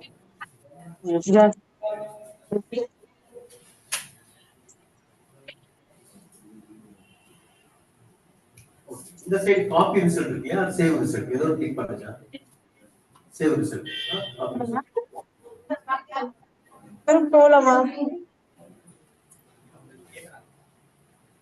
ஏதாவது क्वेश्चन இருந்தா கேட்கலாம்.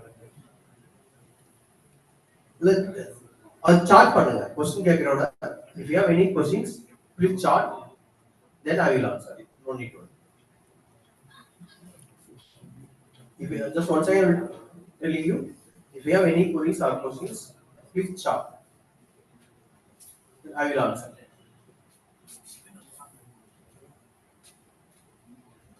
The question இல்ல சார், ஒரு நிமிஷம் ஷேர் சாஃப்ட்வேருக்கு போயிடலாம். கிளிக் பண்ணுங்க, சாட் பாக்ஸ் போட்டு பாருங்க. சாட் பாக்ஸ் போட்டு சாட் பாக்ஸ் மெசேஜ் பண்ணிடுங்க. ஏதாவது क्वेश्चन தான் கேட்க சொல்லுங்க, நீங்க மெசேஜ் பண்ணிடுங்க. ஓகே,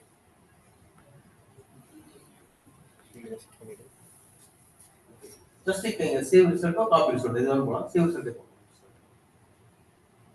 இதுல போனதுக்கு அப்புறம் இங்க வந்து எதுலாம் சேவ் பண்ணீங்கன்னா ஆப்ஷன்லாம் சேவ் பண்ணலாம் அப்படிங்கிற மாதிரி வரும்னு சொல்லலாம். இது வந்து ஜஸ்ட் நீங்க மெட்ரிக் சிஎஸ்வி இருக்கு, ரிசல்ட் சிஎஸ்வி போட்டு சார் இந்த இதுல வந்து சிஎஸ்வி இருப்பாரு, எக்ஸெல்ல வந்து வச்சுக்கலாம். கிளிக் பண்ணுங்க, ரிசல்ட் சிஎஸ்வி கிளிக் பண்ணுங்க.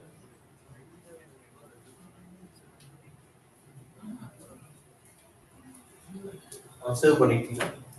அந்த ரிசல்ட் ஃபுல்லாவே இந்த ஆர்டிகல் என்ன 200 ஆர்டிகலுடைய ஃபுல் டீடைல் ஒரு எக்ஸல் ஃபைல்ல வரும். சோ அத வந்து நீங்க வந்து டாப் 100 ஆர்டிகல் வெச்சுக்கலாம், டாப் 200 ஆர்டிகல் இந்த ஏரியால ரிசர்ச் பண்றாங்க இல்லையா, அந்த 200 ஆர்டிகலுடைய டாப் 200 ஆர்டிகல் இல்லைன்னு வரும். சோ ஈவன் இவர் டாப் 20 ஆர்டிகல் சூஸ் பண்ண முடியும் இந்த இயர்ஸ்ல. நான் சொல்றது 2012 to 2024 இல்ல எனக்கு வந்து இயர்ஸ் வந்து முன்னால வேணும், 80 வேணும், 70 வேணும், இந்த மாதிரி எந்த இயர் வேணும் நீங்க செலக்ட் பண்ணி அதை சர்ச் பண்ணி சைட்டேஷன் வைஸ் நீங்க ஜஸ்ட் ஈஸியா நீங்க செலக்ட் பண்ண முடியும். பெஸ்ட் ஆர்டிகல் வந்து எந்த ஆர்டிகல் ஹைலி சைட்டட் ஆர்டிகளோ அது ஈஸியா நீங்க கரெக்டா போய் செலக்ட் பண்ண முடியும். இதுக்காக நீங்க டைம் ஸ்பெண்ட் பண்ண அவசியம் இல்லை. ஒரு காலத்துல நல்ல ஆர்டிகல் நிறைய ஆர்டிகல் படிக்கணும். Finally we want to know which article is good, which article is bad அப்படிங்கிறது நம்ம வந்து ஐடியா பண்ணுவோம். பட் இப்போ அப்படி இல்லை. பேஸ்ட் ஆன் தி சாஃப்ட்வேர் ஈஸியா வந்து அதிகமா சைட்டேஷன் வந்துச்சு. நம்ம ஈஸியா ஃபைண்ட் பண்ணி அந்த ஆர்டிகல் ஃபுல் டெக்ஸ்டே நீங்க டவுன்லோட் பண்ணிடலாம். அதை வந்து நீங்க யூஸ் பண்ணிக்கலாம். ஈவன் அதை யூஸ் பண்ணி அதுல வந்து டவுட் இருந்துச்சுன்னா கூட நீங்க எக்ஸ்பிளைன் பண்ணலாம். அதுல அப்லோட் பண்ண முடியும். அப்லோட் பண்ணிட்டு ஸோ அதை பத்தியான கொஸ்டின் இருந்தாலும் கேட்கலாம், இல்லை அதுல இருக்க ரெஃபரன்ஸ் கேட்கலாம் ஆக்சுவலா. ஸோ இப்போ அப்புறம் ஃபைனலா சாஃப்ட்வேர் கண்ட்ரில போட்டு பார்த்தா எவ்வளவு பர்சன்டேஜ் வரும்னு தெரிஞ்சுக்கலாம். தென் எகைன் நீங்க என்ன மாதிரி டைம் செக் பண்ணிக்கலாம். அந்த சாஃப்ட்வேரை செக் பண்ணிட்டு அதை திரும்ப வந்து எக்ஸ்பிளைன் பண்ண அவாய்ட் பண்ணிக்கலாம் ஆக்சுவலா. ஸோ இதுதான் ஆக்சுவலா அந்த ரிசல்ட் ஃபுல்லாக வந்து இதோட காப்பி ஆச்சு, எந்த இயர்ல சைட்டேஷன் இருந்துச்சு. ஸோ இந்த மாதிரியான ஃபுல் இன்ஃபர்மேஷன்ஸும் இந்த எக்ஸல் ஃபைல் டாப் 200 ஆர்டிகல் ஈஸியாக கலெக்ட் பண்ணி எடுக்கும். ஸோ இன்னொரு டூல் ஒன்று சொல்லிடுறேன். ஸோ அதோட முடிச்சுக்கலாம். நீங்க அதுல ஏதாவது கொஸ்டின் தான் கேட்கலாம். நீங்க இன்னொரு டூல் வந்து லாஸ்ட் டூல் சொல்லிடுறேன். கனெக்டட் பேப்பர்ஸ் தான். ஒரு பேப்பர் இருந்துச்சுன்னா ஒரு பேப்பரோட இன்னொரு பேப்பர் எப்படி கனெக்ட் ஆயிருக்கு அதை நம்ம ரிசர்ச் பண்ணும்போது கண்டிப்பா தெரிஞ்சுக்கலாம். அது ஆர்ஜின் என்ன, ஒரு பேப்பர் இந்த பேப்பர் எடுத்தாச்சு, இந்த 200 ஆர்டிகல் 200 சைட்டேஷன் ஆர்டிகல் எடுத்துட்டோம், அதனுடைய ஆர்ஜின் இதுக்கு முன்னால இந்த ஆர்டிகல் வந்து எதை பேஸ் பண்ணி எடுத்திருக்காங்க, இந்த ஆர்டிகலுடைய ஐடியா இது. அது வந்து என்ன சைட்டேஷன் பேஸ் பண்ணி மட்டும் வராது, அது கண்டென்ட் பேஸ் பண்ணி வரும். ஏஐனால இந்த கண்டென்ட் பேஸ் பண்ணி இதுக்கு முன்னாள் ஆர்டிகல் இருக்கா, இதுக்கு முன்னாள் ஆர்டிகல் இருக்கா அப்படின்னு போயிட்டு ஸோ அது வந்து உங்களுக்கு வந்து ஒரு பெரிய ஐடியாஸ் கொடுக்கும் உங்க ரிசர்ச் பண்ண போது. ஸோ கனெக்டட் பேப்பர்ஸ் பிளாட்ஃபார்ம்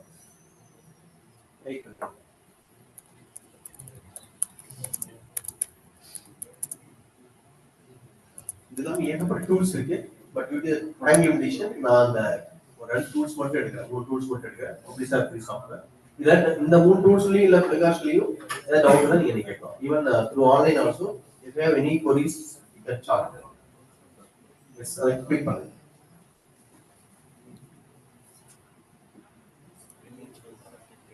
இப்போ உங்களுடைய வெப்சைட் நீங்க என்ன ஏரியா ரிசர்ச் பண்றீங்க இல்லையா அதை டைப் பண்ணுங்க.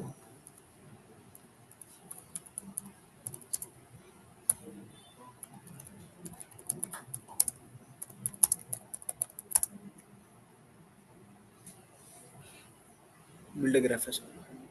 கிளிக் பண்ணுங்க. build graph.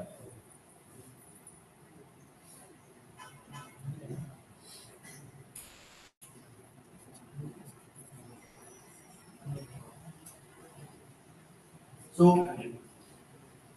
இது எல்லாமே பார்த்தீங்கன்னா இதோட ஆர்ஜின் தான். பட் சவுண்ட் உள்ள படிச்சீங்கன்னா இதோட பேக்ரவுண்ட் வந்து இது இருந்து ரெஃபரன்ஸ் பேக்ரவுண்ட் ஏதோ ஐடியா இந்த ஆர்டிகல். ஸோ இதை கிளிக் பண்ணுங்க. ஏதோ ஆர்டிகல்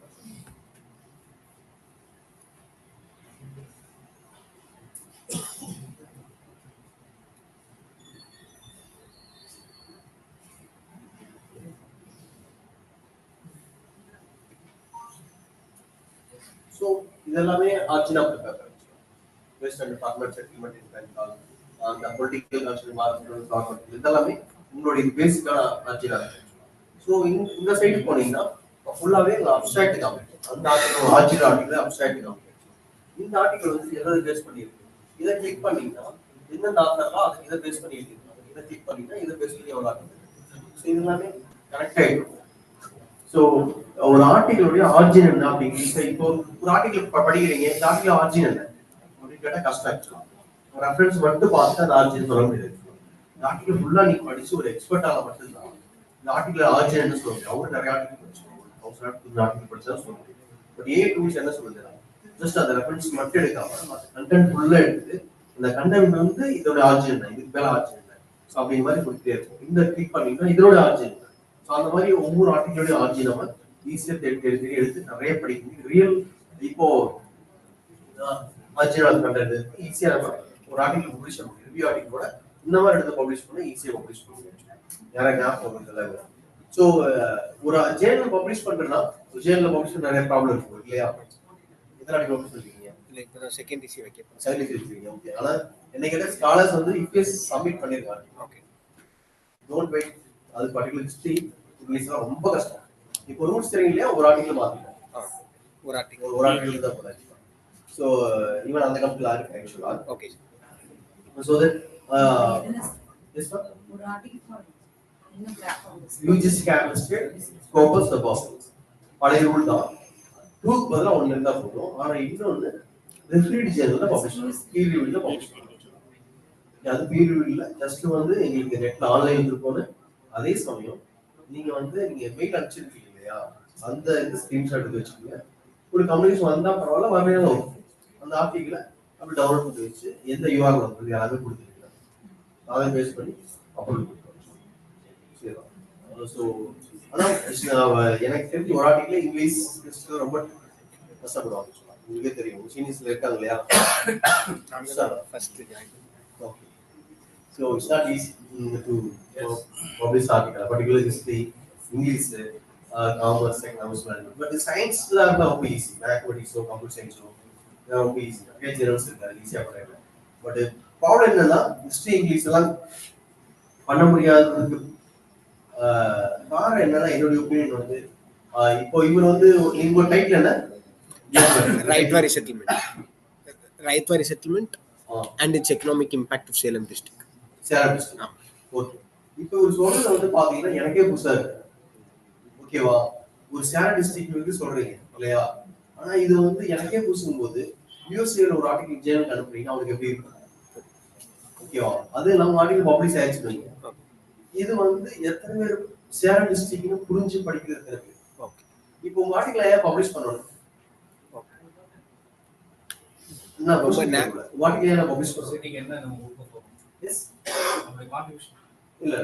ஜேர்னல், நான் வந்து சொசைட்டி கான்செப்ட்ல வரையறேன். நான் பப்ளிஷர், நான் கமர்ஷியல் ஆபீசர்.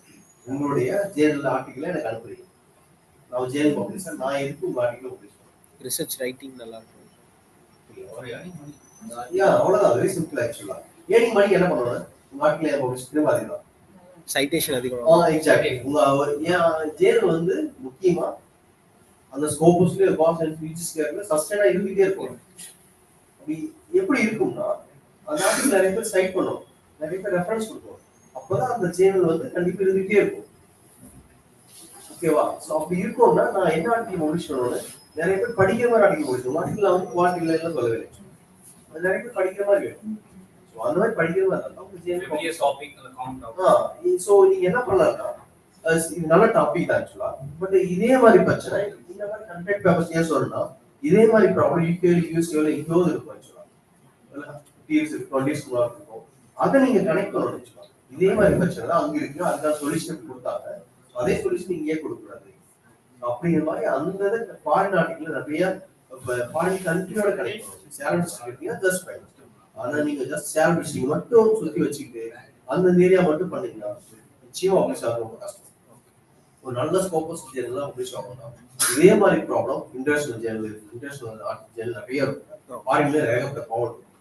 ஸோ அவங்க என்ன பண்ணாங்க, அவங்க என்ன சொல்யூஷன் கொடுத்தாங்க, அதுக்கான சொல்யூஷன் இங்கேயே இருந்துச்சு. ஸோ இந்த மாதிரி டிஸ்கஷன் நிறைய டிஸ்கஸ் பண்ணுவோம். ஒரு டேபிள் போட்டீங்கன்னா அதுக்கு கீழே நிறைய டிஸ்கஷன் இருக்கும். அதை வந்து கோட் பண்ணணும். நம்ம என்ன பண்ணணும்னா ஒரு ஆர்டிகல் இன்ட்ரோடக்ஷன் ரிவ்யூல மட்டும்தான் ரெஃபரன்ஸ் கோட் பண்ணுவோம். அப்படி இல்லாம உள்ள இருக்கிற எல்லா அனலைஸ்லயும் கன்க்ளூஷன்லயும் எல்லா இடத்துலயும் கோட்ஸ் இருந்துச்சா ஸோ அது ஆட்டோமேட்டிக்கா ஈஸியா பப்ளிஷ் ஆகும். ஸோ அவ்வளோதான். பட் உங்க டாபிக் எல்லாம் டாபிக் தான். பட் இதுல என்ன ப்ராப்ளம் இல்லை. பட் சயின்ஸ் வந்து பாத்தீங்கன்னா அவங்க என்ன ப்ராப்ளம் ஜஸ்ட் எல்லாம் ஜென்ரலா எல்லாருக்கும் ஒரே டைம் பண்ணும். நானோ டெக்னாலஜி தான் இவங்களுக்கும் அதே மாதிரி இருக்கும், ஃபாரின்ல அதே மாதிரி இருக்கும். ஸோ அதனால இஷ்யூஸ் கிடையாது. பட் நம்ம சோசியல் ஆஸ்பெக்ட்ல வந்து பட் இங்கிலீஷ் என்ன ப்ராப்ளம்னா நீங்க போயம்ல பண்ணுவீங்க இல்லைன்னா ஸோ ஏதாவது நாவல் எடுத்து பண்ணுவீங்க. ஸோ அதெல்லாம் வேற புதுசாக எடுத்து பண்ணும்போது அவங்க ஈஸியாக பப்ளிஷ் பண்ணுவாங்க. ஸோ இதுதான். ஸோ இப்போ I have any queries or regards on the connectedcampus.com ஏதாவது ஈவன் பப்ளிஷ் ஆர்பிடி சாஃப்ட்வேர் explain.com எல்லாம் queries வந்து கேட்கலாம். Even through online also. If you have any queries, you ask me, I will answer.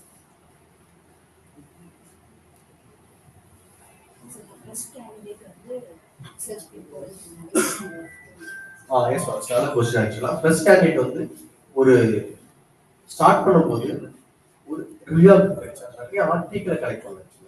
ஆர்டிகல்லாம் first எடுத்து Google scholar போகாது. Google scholar ஒரு கரெக்டா சொன்னீங்க. ஆக்சுவலா நிறைய ஸ்காலர் பண்ற தப்பா இருந்தான். எடுத்தோடனே டாபிக் போட்டோம்னா அந்த ஆர்டிகல் ஃபர்ஸ்ட் பேஜ் வருது இல்லையா, அந்த ஆர்டிகல் மட்டும் டவுன்லோட் பண்ணி அதை படிக்கணும். அது வந்து உண்மையிலேயே மோசமான பழக்கம். ஸோ அது என்ன பண்ணலாம்னா, அதுக்கு பப்ளிஷர் பெரிய சாஃப்ட்வேர் ஐடி சைட் நிறைய பேர் ரெஃபர் பண்ணிருக்கோம். ஸோ அதான் படிங்க. அதை படிக்கும்போது இங்க டாட் ஆஃப் ஐடியா நிறைய பேர் படிக்கிற ஆர்டிகல் இருக்கு. ஒரு 50 ஆர்டிகல் 100 ஆர்டிகல் இருக்கு. அதை ஃபர்ஸ்ட் படிச்சுதான் உங்களுக்கு ஒரு ஐடியா கிடைச்சிடும். ஸோ அதுக்கப்புறம் நீங்க என்ன பண்ணலாம், கண்டென்ட் பேப்பர்ஸ் இதுல போயிட்டு நீங்க ஒவ்வொரு உங்க டாபிக் போடுங்க. டாபிக் போட்டு இந்த அப்ஸ்ட்ராக்டா வரும். இந்த ஆர்டிகல் எது கனெக்டா இருக்கும் பாருங்க. இது முன்னாள் ஆர்டிகல் என்ன இருக்கு, அதை படிக்கும்போது ரிசர்ச் எப்படி ஆர்ஜினா இருக்கு, ஒரு விஷயம் வந்து அடுத்து எப்படி பண்ணியிருக்காரு, இவருக்கு அவர் எப்படி பண்ணியிருக்காரு, இவருக்கு எப்படி பண்ணியிருக்காரு, இவங்கெல்லாம் வச்சுட்டு நம்ம எப்படி பண்ணலாம் அப்படிங்கிற ஒரு ஐடியா கிடைக்கும். ஸோ உங்களுக்கு ஏதாவது டவுட் இருந்துச்சுன்னா நீங்க அந்த ஆர்டிகல் இருந்து சொல்ல மாட்டேன் எக்ஸ்பிளைன் பிளாட்ஃபார்ம் அப்லோட் பண்ணிட்டு அதுல டவுட்ஸ் நிறைய கேளுங்க. நீங்க வந்து ஒரு ரிசர்ச் பண்ணும்போது you have to spend more time on research. At least ஒரு 4 or 5 hours ஆகுது ஸ்பெண்ட் பண்ணீங்கன்னா ஃபர்ஸ்ட் 3-4 மந்த்லயே ஒரு ரிவ்யூ ஆர்டிகல் பப்ளிஷ் பண்ணுவோம். நீங்க ரிசர்ச் எடுத்தோடனே ரிசர்ச் பப்ளிஷ் பண்ணலாம். ஒரு ரிவ்யூ ஆர்டிகல், நல்ல ரிவ்யூ ஆர்டிகல், கண்டென்ட் பேப்பர்ஸ் நிறைய படிங்க. ரிவ்யூ ஆர்டிகல்ஸ் ஃபர்ஸ்ட் படிங்க. படிச்சுட்டு அவங்க எப்படி எழுதுறான்னு பாருங்க. பார்த்துட்டு இந்த மாதிரி டூல்ஸ் எல்லாம் யூஸ் பண்ணி ஒரு ரிவ்யூ ஆர்டிகல்ல நல்ல ஜெல்ல பப்ளிஷ் பண்ணுங்க. ரிவ்யூ ஆர்டிகல் பப்ளிஷ் பண்ணிட்டாவே ஆட்டோமேட்டிக்கா வந்து உங்களுக்கு ஒரு கான்ஃபிடன்ட் கிடைக்கும். தென் செகண்ட் பிசி முடிக்கிறதுக்குள்ள இன்னொரு ஏரியா சூஸ் பண்ணிடுங்க. ஏரியா சூஸ் பண்ணிட்டு அதுல கொஸ்டின் ட்ரை பண்ணி இப்ப நான் சொன்ன மாதிரி இப்படியே கம்பேர் பண்ணுங்க. ஒரு 7 டிஸ்ட்ரிக்ட் தான் தட்ஸ் ஃபைன். நீங்க அது மொத்த இதே மாதிரி ப்ராப்ளம் ஃபாரின் எங்கேயில இருக்கு. ஸோ அதெல்லாம் கம்பேர் பண்ணிட்டு அது நல்ல ஒரு ஜேர்னல் செலக்ட் பண்ணிட்டு மோஸ்ட்லி Q4 ஜேர்னல் செலக்ட் பண்ணாது. Q3 Q2 ஜேர்னல் செலக்ட் பண்ணீங்கன்னா அது எந்த டைம் வரையும் டிஸ்கண்டினியூ ஆகவே ஆகாது. அது எப்படி கண்டுபிடிக்க தெரியலையா, scopus.com போனீங்கன்னா சைமருக்கும் எஸ்ஜிஆர் வேணா போட்டு பாருங்க.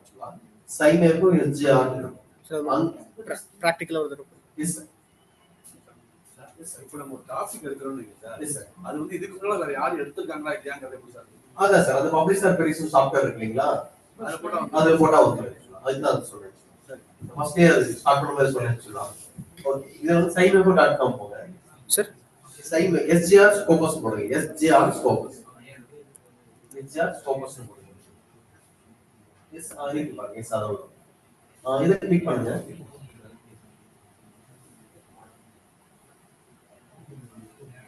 இப்போ ஜேர்னல் ரேங்கிங் கிளிக் பண்ணுங்க. ஜேர்னல் ரேங்கிங் கிளிக் பண்ணிட்டு இங்க இந்த செகண்ட் இதுல இங்க இருக்க கிளிக் பண்ணுங்க. இந்த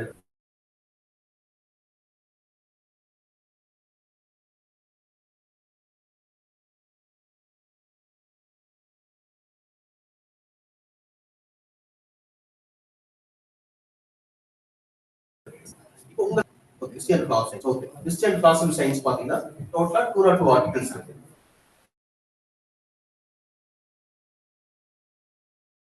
இது வெயிட் பண்ணுங்க.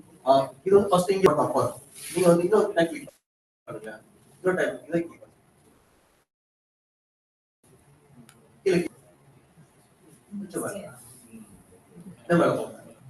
கிளிக் பண்ணுங்க. இந்த ஏமா இருக்கு அதை கிளிக் பண்ணுங்க. இன்னொரு டைம் கிளிக் பண்ணுங்க. இது க்ளோஸ் பண்ணுங்க. கீழே வாங்க. இப்போ Q4 வந்துருச்சு. Q4 ட்ரை பண்ணாதீங்க. Q3 ட்ரை பண்ணுங்க. Q3 வந்து இட்ஸ் நாட் அவ்வளவு ஈஸியா வந்து டிஸ்கனெக்ட் ஆகாது. பட் Q4 வந்து எந்த டைம் வேணாலும் போற சான்ஸ் இருக்கு. சோ இப்போ நம்ம மேல போங்க. இப்போ நம்ம ஆல் ரீஜன்ஸ் கண்ட்ரிஸ் கிளிக் பண்ணுங்க. இதுல போயிட்டு ஆப்பிரிக்கா போடுங்க. ஏசியன் ரீஜன் கிளிக் பண்ணுங்க. இதெல்லாம் ஏசியன் ரீஜன் இருக்கிற ஜேர்னல். ஓகே, சோ இதெல்லாம் ட்ரை பண்ணீங்கன்னா மொத்தம் 8 ஜேர்னல் இருக்கு. சோ இந்த மாதிரி ட்ரை பண்ணீங்கன்னா இந்த ஆர்டிகல் வந்து ஈஸியா பப்ளிஷ் ஆகிற சான்ஸ் இருக்கு. யூசிவிக்கு அந்த மாதிரி போவாங்க. அவங்க ஸ்டாண்டர்ட் வந்து எக்ஸ்பெக்ட் ரொம்ப ஹையா இருக்கும். சோ இதுல வந்து இங்க பாருங்க. ஆக்சுவலா இந்த இடத்துல வந்து ஃபிளாக் இருக்கு, கொடி இருக்கு.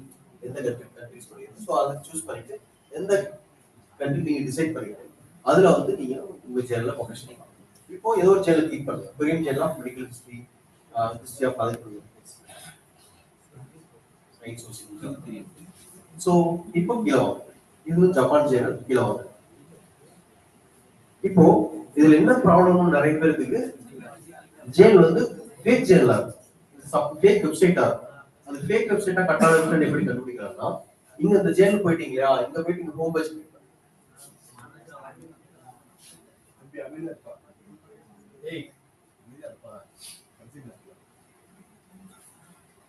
இதுதான் சூஸ் பண்ணிக்கலாம். இப்போ உங்களுக்கு யாராவது ஒரு சேனல் சொல்றாங்க, இதுல பப்ளிஷ் பண்ணுன்னு சொல்றாங்க, அந்த ஹோம் பேஜ்ல விட்டு அந்த ஐஎஸ்எஸ் நம்பர் மட்டும் போடும், அந்த 8 டிஜிட் இருக்கும். இப்போ அது ஃபர்ஸ்ட் கிளிக் பண்ணுங்க. இப்போ பேக் வாங்க, பேக் வாங்க, க்ளோஸ் பண்ணுங்க, பேக் என்ன பேக் பண்ணுங்க, மேல போங்க, மேல போங்க, ஹோம் கிளிக் பண்ணுங்க. இல்லைன்னா அந்த இடத்துல போயிட்டு உங்க ஐஎஸ்எஸ் நம்பர், இந்த இடத்துல சேனலோட ஐஎஸ்எஸ் நம்பர் இல்லைன்னா சேனல் நேம் ஏதோ டைப் பண்ணீங்கன்னா அந்த இது வரும். அங்க போயிட்டு உள்ள போயிட்டு ஹோம் பேஜ் கிளிக் பண்ணீங்கன்னா இது வந்து சரியான வெப்சைட் டைரக்ட் பண்ணும். ஓகேவா? இந்த மோஸ்ட்லி பாத்தீங்கன்னா ஒரு ஜேனல் இருந்துச்சுன்னா அந்த ஜேனல் ஒரிஜினல் சேனல் மாதிரி வெப்சைட் அப்லோட் ரெடி பண்ணுவோம். அதை வந்து வெளியே விடுவாங்க. ஆக்சுவலா நம்ம என்ன பண்ணுவோம், இதான் கரெக்டான சேனல் 4000 5000 இதுல போட்டு தருவோம். ஃபார் எக்ஸாம்பிள் nature.com ஒரு சேனல். ஸோ வெப்சைட் எப்படி டெவலப் பண்ணாங்கன்னா nature.org, nature.co.in இப்படி இன்ஸ்டன்ட்லி அவங்க அதெல்லாம் ஃப்ரீயா இருக்கும். ஃப்ரீ யூஆர்எல் ஜஸ்ட் பே பண்ணா ஈஸியா கொடுத்துருவாங்க. nature.org nature.org தான் ஒரு சேனல், nature.com டூப்ளிகேட் இருக்கு. nature.org அட்லீஸ்ட் சேனல் பப்ளிஷ் பண்ணிடுறாங்க, 5000 10,000 பே பண்ணி பப்ளிஷ் பண்ணிடுறாங்க. பட் அது நாங்க வந்து இந்த மாதிரி ஈஸியா கண்டுபிடிச்சிடலாம், டூப்ளிகேட் ஒரிஜினல். இந்த கட்டண இந்த கேப் கூடாதீங்க. பட் ஸ்கோபஸ்ல இருக்கும் ஆக்சுவலா. இது வந்து ஸ்கோபஸ் பேஸ் பண்ண மட்டும்தான். ஸோ இதுல போய் நீங்க ஈஸியா உங்களுடைய ஆர்டிகலை பப்ளிஷ் பண்ணிடலாம். ஸோ இதுதான் method of selecting the journal. But இது பேசினாவே நிறைய டாபிக் இருக்கு. இட் வில் டேக் 2-3 hours ஆகும் ஆக்சுவலா. ஸோ ஜஸ்ட் அவுட்லைன் தான். இப்படி நம்பர் கொடுக்கலாமா சார்? கொடுக்கலாம். இந்த ஜர்னல் ஸ்கோபஸ் இல்ல. ஓகே. ஜர்னல் ஸ்கோபஸ் இருக்கு. ஹிஸ்டரி ஆஃப் philosophy சயின்ஸ் போல ஹிஸ்டரி போட்டு காட்டுங்க. சரி. ஓகே.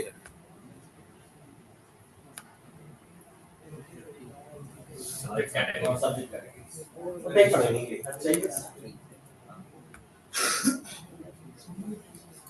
ஹிஸ்டரி பாத்தீங்கன்னா 1022 ஜர்னல். அது சார் சொன்ன மாதிரி ஏசியாட்டிக் ரிலிஜன்.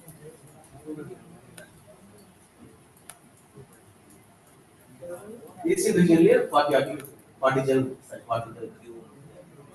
இது பாத்தீங்கன்னா Indian journal. Channel of South Asian development இருக்கு இல்லையா, இது வந்து இந்தியனோட சேனல். இதெல்லாம் நீங்க ஈஸியா முடிச்சு பண்ணுங்க. அதை கிளிக் பண்ணுங்க. கிளிக் பண்ணிட்டு எது ஒரிஜினல் ஹோம் பேஜ் தெரிஞ்சுக்கலாம். இந்த ஹோம் பேஜ் கிளிக் அந்த Q2 Q4 அது என்ன சார் டிஃபரன்ஸ்? Yes sir. ஒரு ரொம்ப குவாலிட்டி ஹைலி சைட்டட் ஜர்னல்ஸ் வந்து பாத்தீங்கன்னா Q1 அது கொஞ்சம் கம்மி. Q4 வந்து மோஸ்ட்லி பாத்தீங்கன்னா ஏகப்பட்ட கம்ப்ளைண்ட் இருக்கும், சைட்டேஷன் கம்மியா இருக்கும். அது எப்ப வேணாலும் போகலாம். அந்த மாதிரி Q4 ஒரு Q4 இமீடியட்டா கூப்பர் நான் சொல்லல. ஆக்சுவலா கூப்பர் சான்ஸ் அதிகமா இருக்கும். இப்ப நம்ம சேஃபா பப்ளிஷ் பண்றதுக்கு Q3 இஸ் பெஸ்ட். சார் இப்போ நம்ம கேஸ் Q4 ல ஒரு பப்ளிஷ் பண்ணிட்டாங்க. ஆஃப்டர் 1 year or 2 years அப்புறம் அதை எடுத்துறாங்க. அந்த அவருக்கு அந்த ஜர்னல் வந்து வேலிடேட் ஆயிடுச்சு. கண்டிப்பா வேலிடேட். ஒரு ஆர்டிகல் வந்து சைட்டேஷன் ஆயிடும். என்ன சார் நம்ம பண்ணிட்டோம்? அந்த சார் ஒன்னியர் கூட எடுத்துறாங்க. அந்த அதுக்கு நம்ம என்ன பண்ணோம்? யுனிவர்சிட்டில நீங்க ஒரு ஸ்காலரா இருந்தா ஒரு ஃபார்ம் இருக்கு. யூனிவர்சிட்டில அந்த ஃபார்ம் கொடுத்து உங்க ஆர்டிகலை வச்சுக்கன்னு சொன்னீங்கன்னா உங்க ஆர்டிகலை ஒரு ஸ்காலர் ஃபார்ம் ஃபில் பண்ணி ரெக்கமெண்டேட் கொடுத்துருவாங்க. அதுக்கப்புறம் செக் பண்ண மாட்டோம். ரெக்கமெண்டேட் கொடுத்து ஒன்ஸ் வாங்கிட்டீங்கன்னா நீங்க 2 வருஷம் கழிச்சு கூட எப்போ 5 வருஷம் கழிச்சு கூட எப்போ சப்மிட் பண்ணலாம். பப்ளிஷ் பண்ணி ஒரு 2-3 வருஷத்துல அது வாங்கிடலாம். சப்மிட் அடுத்த நாள் வாங்கிங்க. 2-3 வெயிட் பண்ணுங்க. ஓகே, நீங்க பப்ளிஷ் ஆச்சுன்னா நீங்க போய் வேற வாங்கிடுவோம். நாங்களே போய் 1 week 2 week லேட் பண்ணுவோம். நீங்களும் 2 week லேட் பண்றீங்க. இமீடியட்டா கொடுத்துருங்க. இல்ல உடனே நீங்க ரிஃப்ளெக்ஷன் போகும். இல்ல ஒவ்வொரு ஃபர்ஸ்ட் மீட்டிங் எல்லா டே மீட்டிங் கம்ப்ளீட். அதுக்கப்புறம் வந்து ஒவ்வொரு ஃபர்ஸ்டையும் 2 to 5 மீட்டிங். நம்ம எல்லாத்தையும் பார்த்து இதெல்லாம் செக் பண்ணுவோம். இதெல்லாம் செக் பண்ணி கரெக்டா இருக்கும். வெப்சைட் இருக்கா பார்த்து ஓகே. எனக்கு பெஸ்ட் வந்து நாங்க யூனிவர்சிட்டில என்ன ரூல்ஸ் மாத்தினாலுமே 2 ஜேர்னல் அட்லீஸ்ட் 2 ஜேர்னல் வந்து ஸ்கோபஸ்ல போடணும். ஒரு கேரியர் ரொம்ப யூஸ்ஃபுல்லா இருக்கும். ஜஸ்ட் வந்து நம்ம யூனிவர்சிட்டிக்காகவோ இல்ல ஏடிக்கோ மத்த சொல்றவங்க கூட பப்ளிஷ் பண்ணக்கூடாது. உங்களுக்காக பப்ளிஷ் பண்ணணும். உங்க கேரியருக்காக பப்ளிஷ் பண்ணணும். யூனிவர்சிட்டி வந்து ஸ்டார்டிங்ல நீங்க ஒரு 6 years போச்சுன்னா பரவாயில்ல, யூனிவர்சிட்டி ஏமாத்தாங்க. ஓகேவா? அவார்ட் வாங்கி போனோம். ஓகே அவங்க சொல்லலாம் சார். கரெக்ட். ஓகே சரி, இப்போ நம்ம ஃபைண்டிங்ஸ் வந்து அவுட் ஆஃப் த பாக்ஸ்ல இருக்கும்போது அதை பீர் ரிவ்யூ அக்செப்ட் பண்ணிக்கல அப்படின்னும் போது அதை அக்செப்ட் பண்ணிக்கிற மாதிரி ஏதாவது ஜேர்னல்ஸ் இருக்காங்களா? நம்ம ஐடியா அவுட் ஆஃப் த பாக்ஸ்ல இருக்கு, அது ரெகுலர் எஸ்டீம்டுல இருந்து அகேன்ஸ்டா இருக்கு அப்படின்னும் போது அந்த வியூவை அக்செப்ட் பண்ணிக்க மாட்டாங்கல்ல. ஸோ அதை பீர் ரிவ்யூ அக்செப்ட் பண்ணிக்கிற மாதிரி அதுக்கு ஏதாவது ஸ்பெஷல் ஜேர்னல்ஸ் இருக்கா, இல்லை அந்த மாதிரி எதுவுமே கிடையாது? இல்ல, அது வந்து நீங்க என்ன பண்ணலாம்னா mjlrq.com sir, mjl master journalist mjlrq.com அதுல போயிட்டு உங்களோட அப்ஸ்ட்ராக்ட் உங்க டைட்டில் பேஸ்ட் பண்ணுங்க. அதுலயே கேக்கும் mjl master journalist. mjl means master journalist. Master journalist mjlrq.com CLERIVATE நெட்ல போய் கூகுள் போட்டு .com போயிட்டு இது வந்து வெப் ஆஃப் சயின்ஸ் போட்டாலும் வந்துடும். mjl வெப் ஆஃப் சயின்ஸ் போட்டாலும் வந்துடும். இந்த மாதிரி போட்டீங்க கூகுள் போட்டீங்கன்னா வந்துடும். இதுல போயிட்டு ஃப்ரீ அக்கவுண்ட் கிரியேட் பண்ணிட்டு உங்களுடைய டைட்டில் அப்ஸ்ட்ராக்ட் பேஸ்ட் பண்ணுங்க. இந்த அப்ஸ்ட்ராக்ட் கீவேர்ட் தகுந்த மாதிரி அந்த ஜேர்னல்ல வந்து வெப்சைட்ல என்னென்ன ஜேர்னல் உங்களுக்கு பெஸ்ட்னு சொல்லிட்டு சஜஸ்ட் பண்ணும். ஓகேவா? அதுல போட்டீங்கன்னா உங்களுக்கு அந்த அதுல வர்ற ஜேர்னல் வந்து எந்த காரணமும் கொடுக்க மாட்டாங்க. ஓகே, அதுவே கிட்டத்தட்ட ஒரு 1000 ஜேர்னல்ஸ் கொடுக்கும். அது உங்களுக்கு தகுந்த மாதிரி ஜேர்னல்ஸ் அது டாப் கீவேர்ட்ஸ் சொல்லி இருக்கும். ஓகே, உங்க கீவேர்ட்ஸ் அந்த மாதிரி டாப் ஜேர்னல்ஸ் எந்த லிஸ்ட் பண்ணுங்க.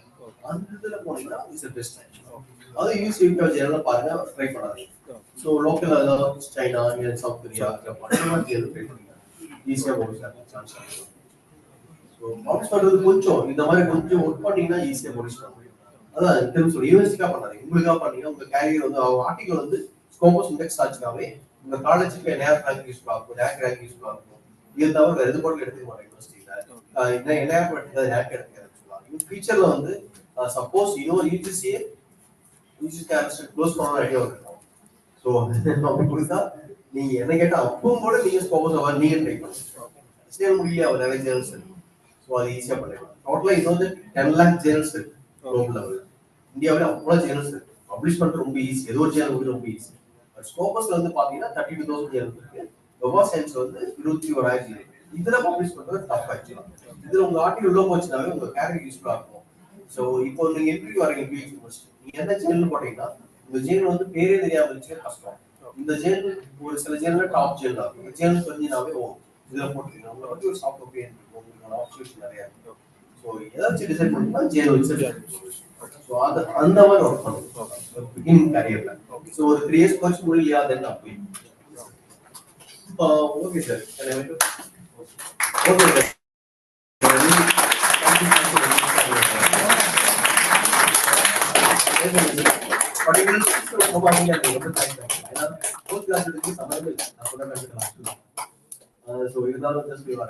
Thanks for passing.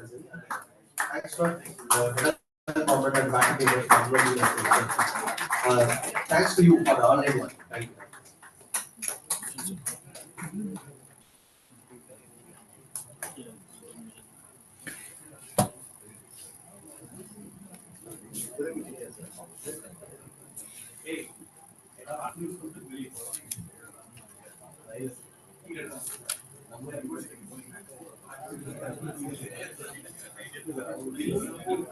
Thank you, sir, for an eye-opening session.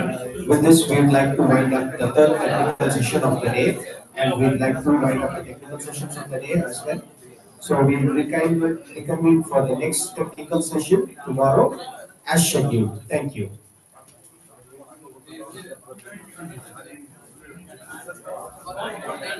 The participants are requested to fill up the feedback forms at due time, so it should act as an attendance form for your present. The participants are requested to fill their feedback forms, which will act as your attendance. Thank you.